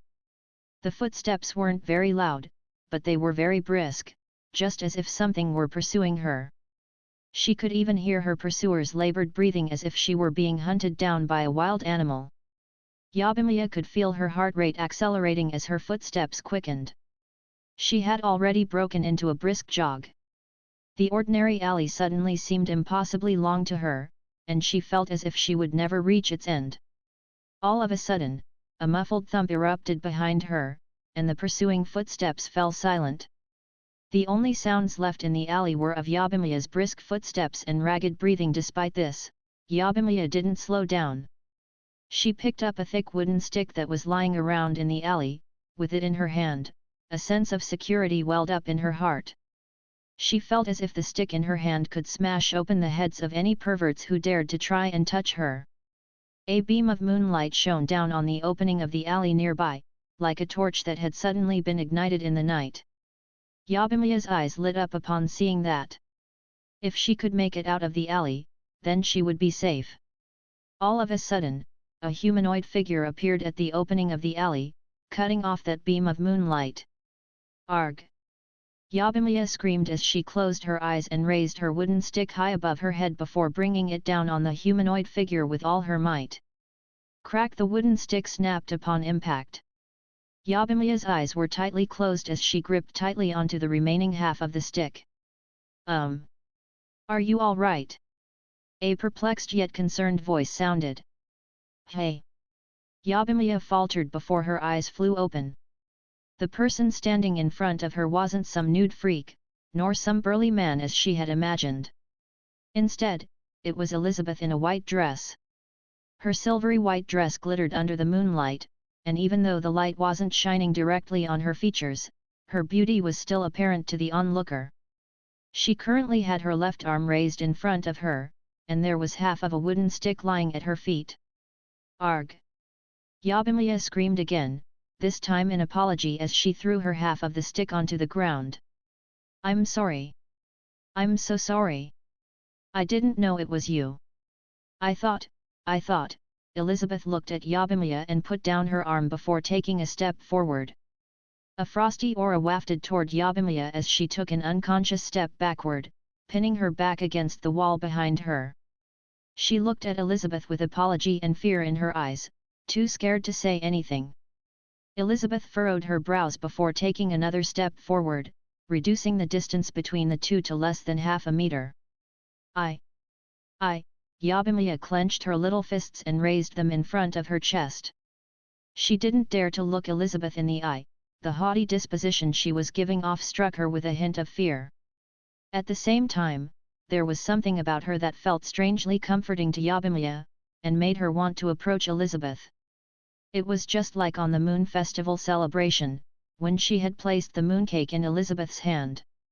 At the time, she had sensed a familiar aura that was very mysterious yet appealing. Elizabeth stopped in front of her, and said coldly, "Look at me." Yabimiya turned to Elizabeth with a timid and apologetic expression. She didn't expect her to suddenly emerge from the darkness. "I'm sorry, it wasn't on purpose. If I hurt you, then you can hit me back if you want." "All right." Elizabeth nodded before touching Yabimiya's fingers with her own. Yabimiya immediately withdrew her hand as if she had been electrocuted. She had felt a cool sensation on the tip of her middle finger, as well as a faint prick of pain as if she had been pricked by a needle. However, it was only a very indistinct feeling, and she wasn't bleeding from that fingertip, either. "I extracted a drop of your blood." Elizabeth withdrew her hand, and a small vial constructed from ice appeared on her palm. Within it was a drop of golden blood. "Why do you want my blood?" Yabimiya looked at Elizabeth with a perplexed expression. During their previous encounter, she had also requested a drop of her blood, only to be denied by Sally. Who would have thought that she would appear here, and that her objective would be secure a drop of her blood again? "I have my reasons." Elizabeth stowed away the small vial, but didn't explain anything. "Alright, then." Yabimiya was a little disappointed. However, as she looked at Elizabeth, she simply couldn't contain her curiosity as she asked, "You're a giant frost dragon, so you must know how to fly, right? Flying in the sky must be a really awesome feeling, right?" Elizabeth looked at Yabimiya's expectant expression, and was momentarily silent before asking, "Would you like to try it?" "Hey!" Yabimiya was taken aback by that response, and before she had a chance to react, Elizabeth had already tackled her across the waist. A silver spell formation appeared on the ground, and both of them disappeared from the alley in the blink of an eye. Yabimiya closed her eyes, and when she opened them again, she had already appeared in the air above Chaos City. Her feet were completely dangling in mid-air, and she abruptly began to plummet. "Arg!" Yabimiya's scream only made it halfway out her mouth before a giant frost dragon appeared beneath her. She landed right on the dragon's back before hurriedly grabbing onto one of the dragon's scales, upon which she was carried high into the sky.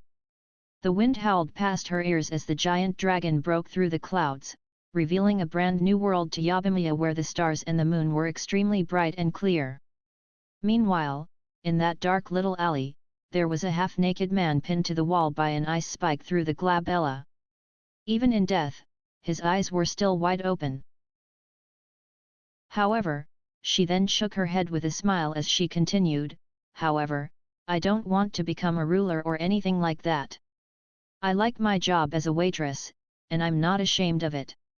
My customers and I are equals, and they extend their acknowledgement and approval toward me to reciprocate my smile and service."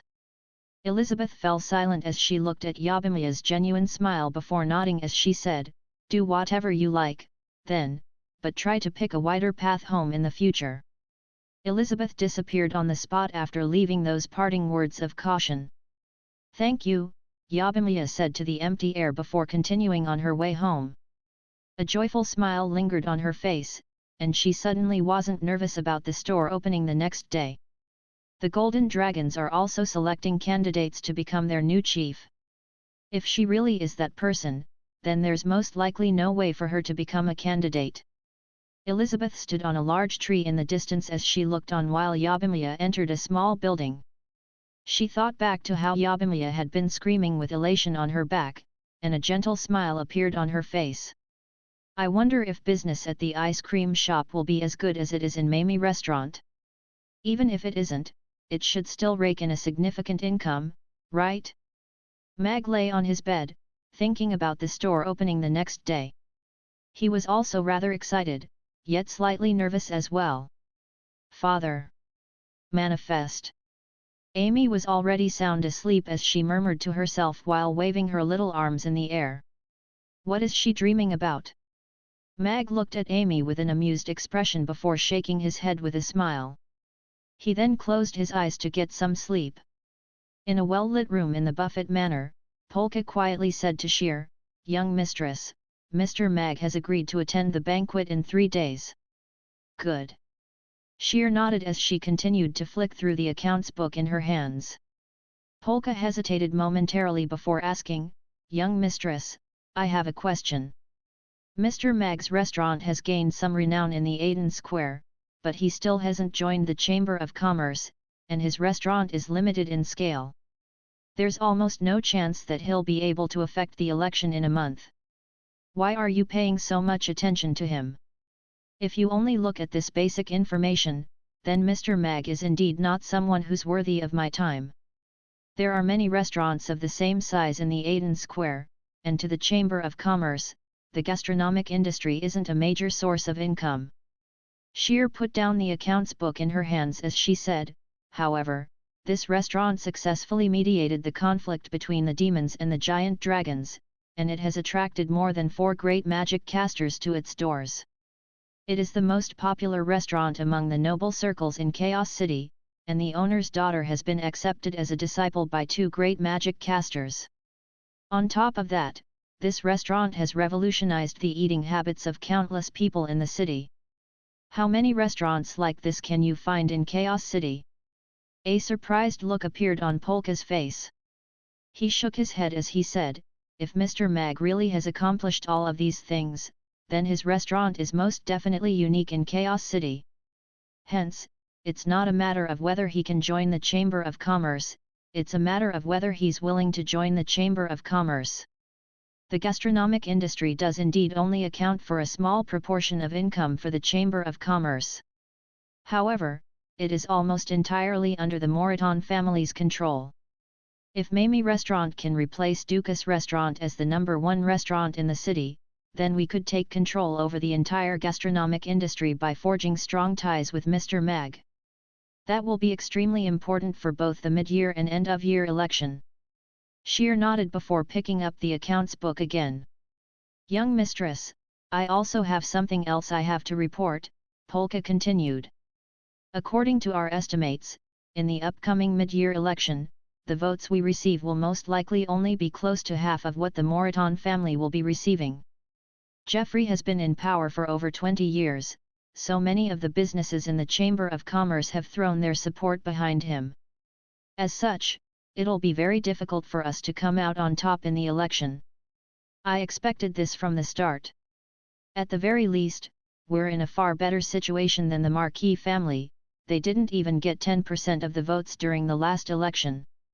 Sheer smiled as she brandished the accounts book in her hand, and said, however, we've loaned out a lot of money in the past few years.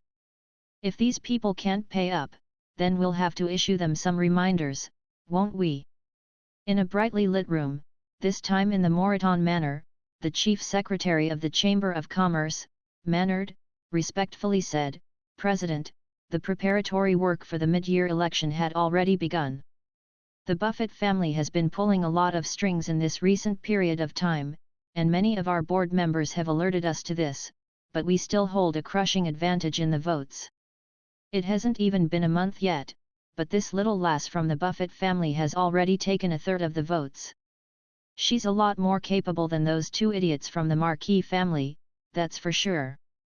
Jeffrey put down the book in his hands as he fell into deep thought. Mannard stood silently beside him. Jeffrey never needed to hear anyone else's opinion. All Mannard had to do was to silently await his decision before acting in accordance with his instructions. Jeffrey was silent for a long while before delivering his verdict. Next, she's definitely going to use the loans that the members of the Chamber of Commerce have taken from Buffett banks as leverage against them. The majority of money in the market goes through Buffett banks these days, and many people have taken out loans with them. That's an undeniable fact. Assess the economic condition of our members. For those who have run their businesses well and are creditworthy, we can provide some benefits assistance to them on behalf of the Chamber of Commerce. All right, I'll go do that right away. Mannard nodded respectfully before departing. The mid-year election is just the beginning, the true battle has yet to come. Let's see what other tricks you have up your sleeve, little lass, Jeffrey chuckled to himself as he rose to his feet. Father, wake up. Look, there are 2 of you now. The next morning, Mag was woken up by Amy. As soon as he opened his eyes, he caught sight of his own face, and was so startled that he almost fell off his bed.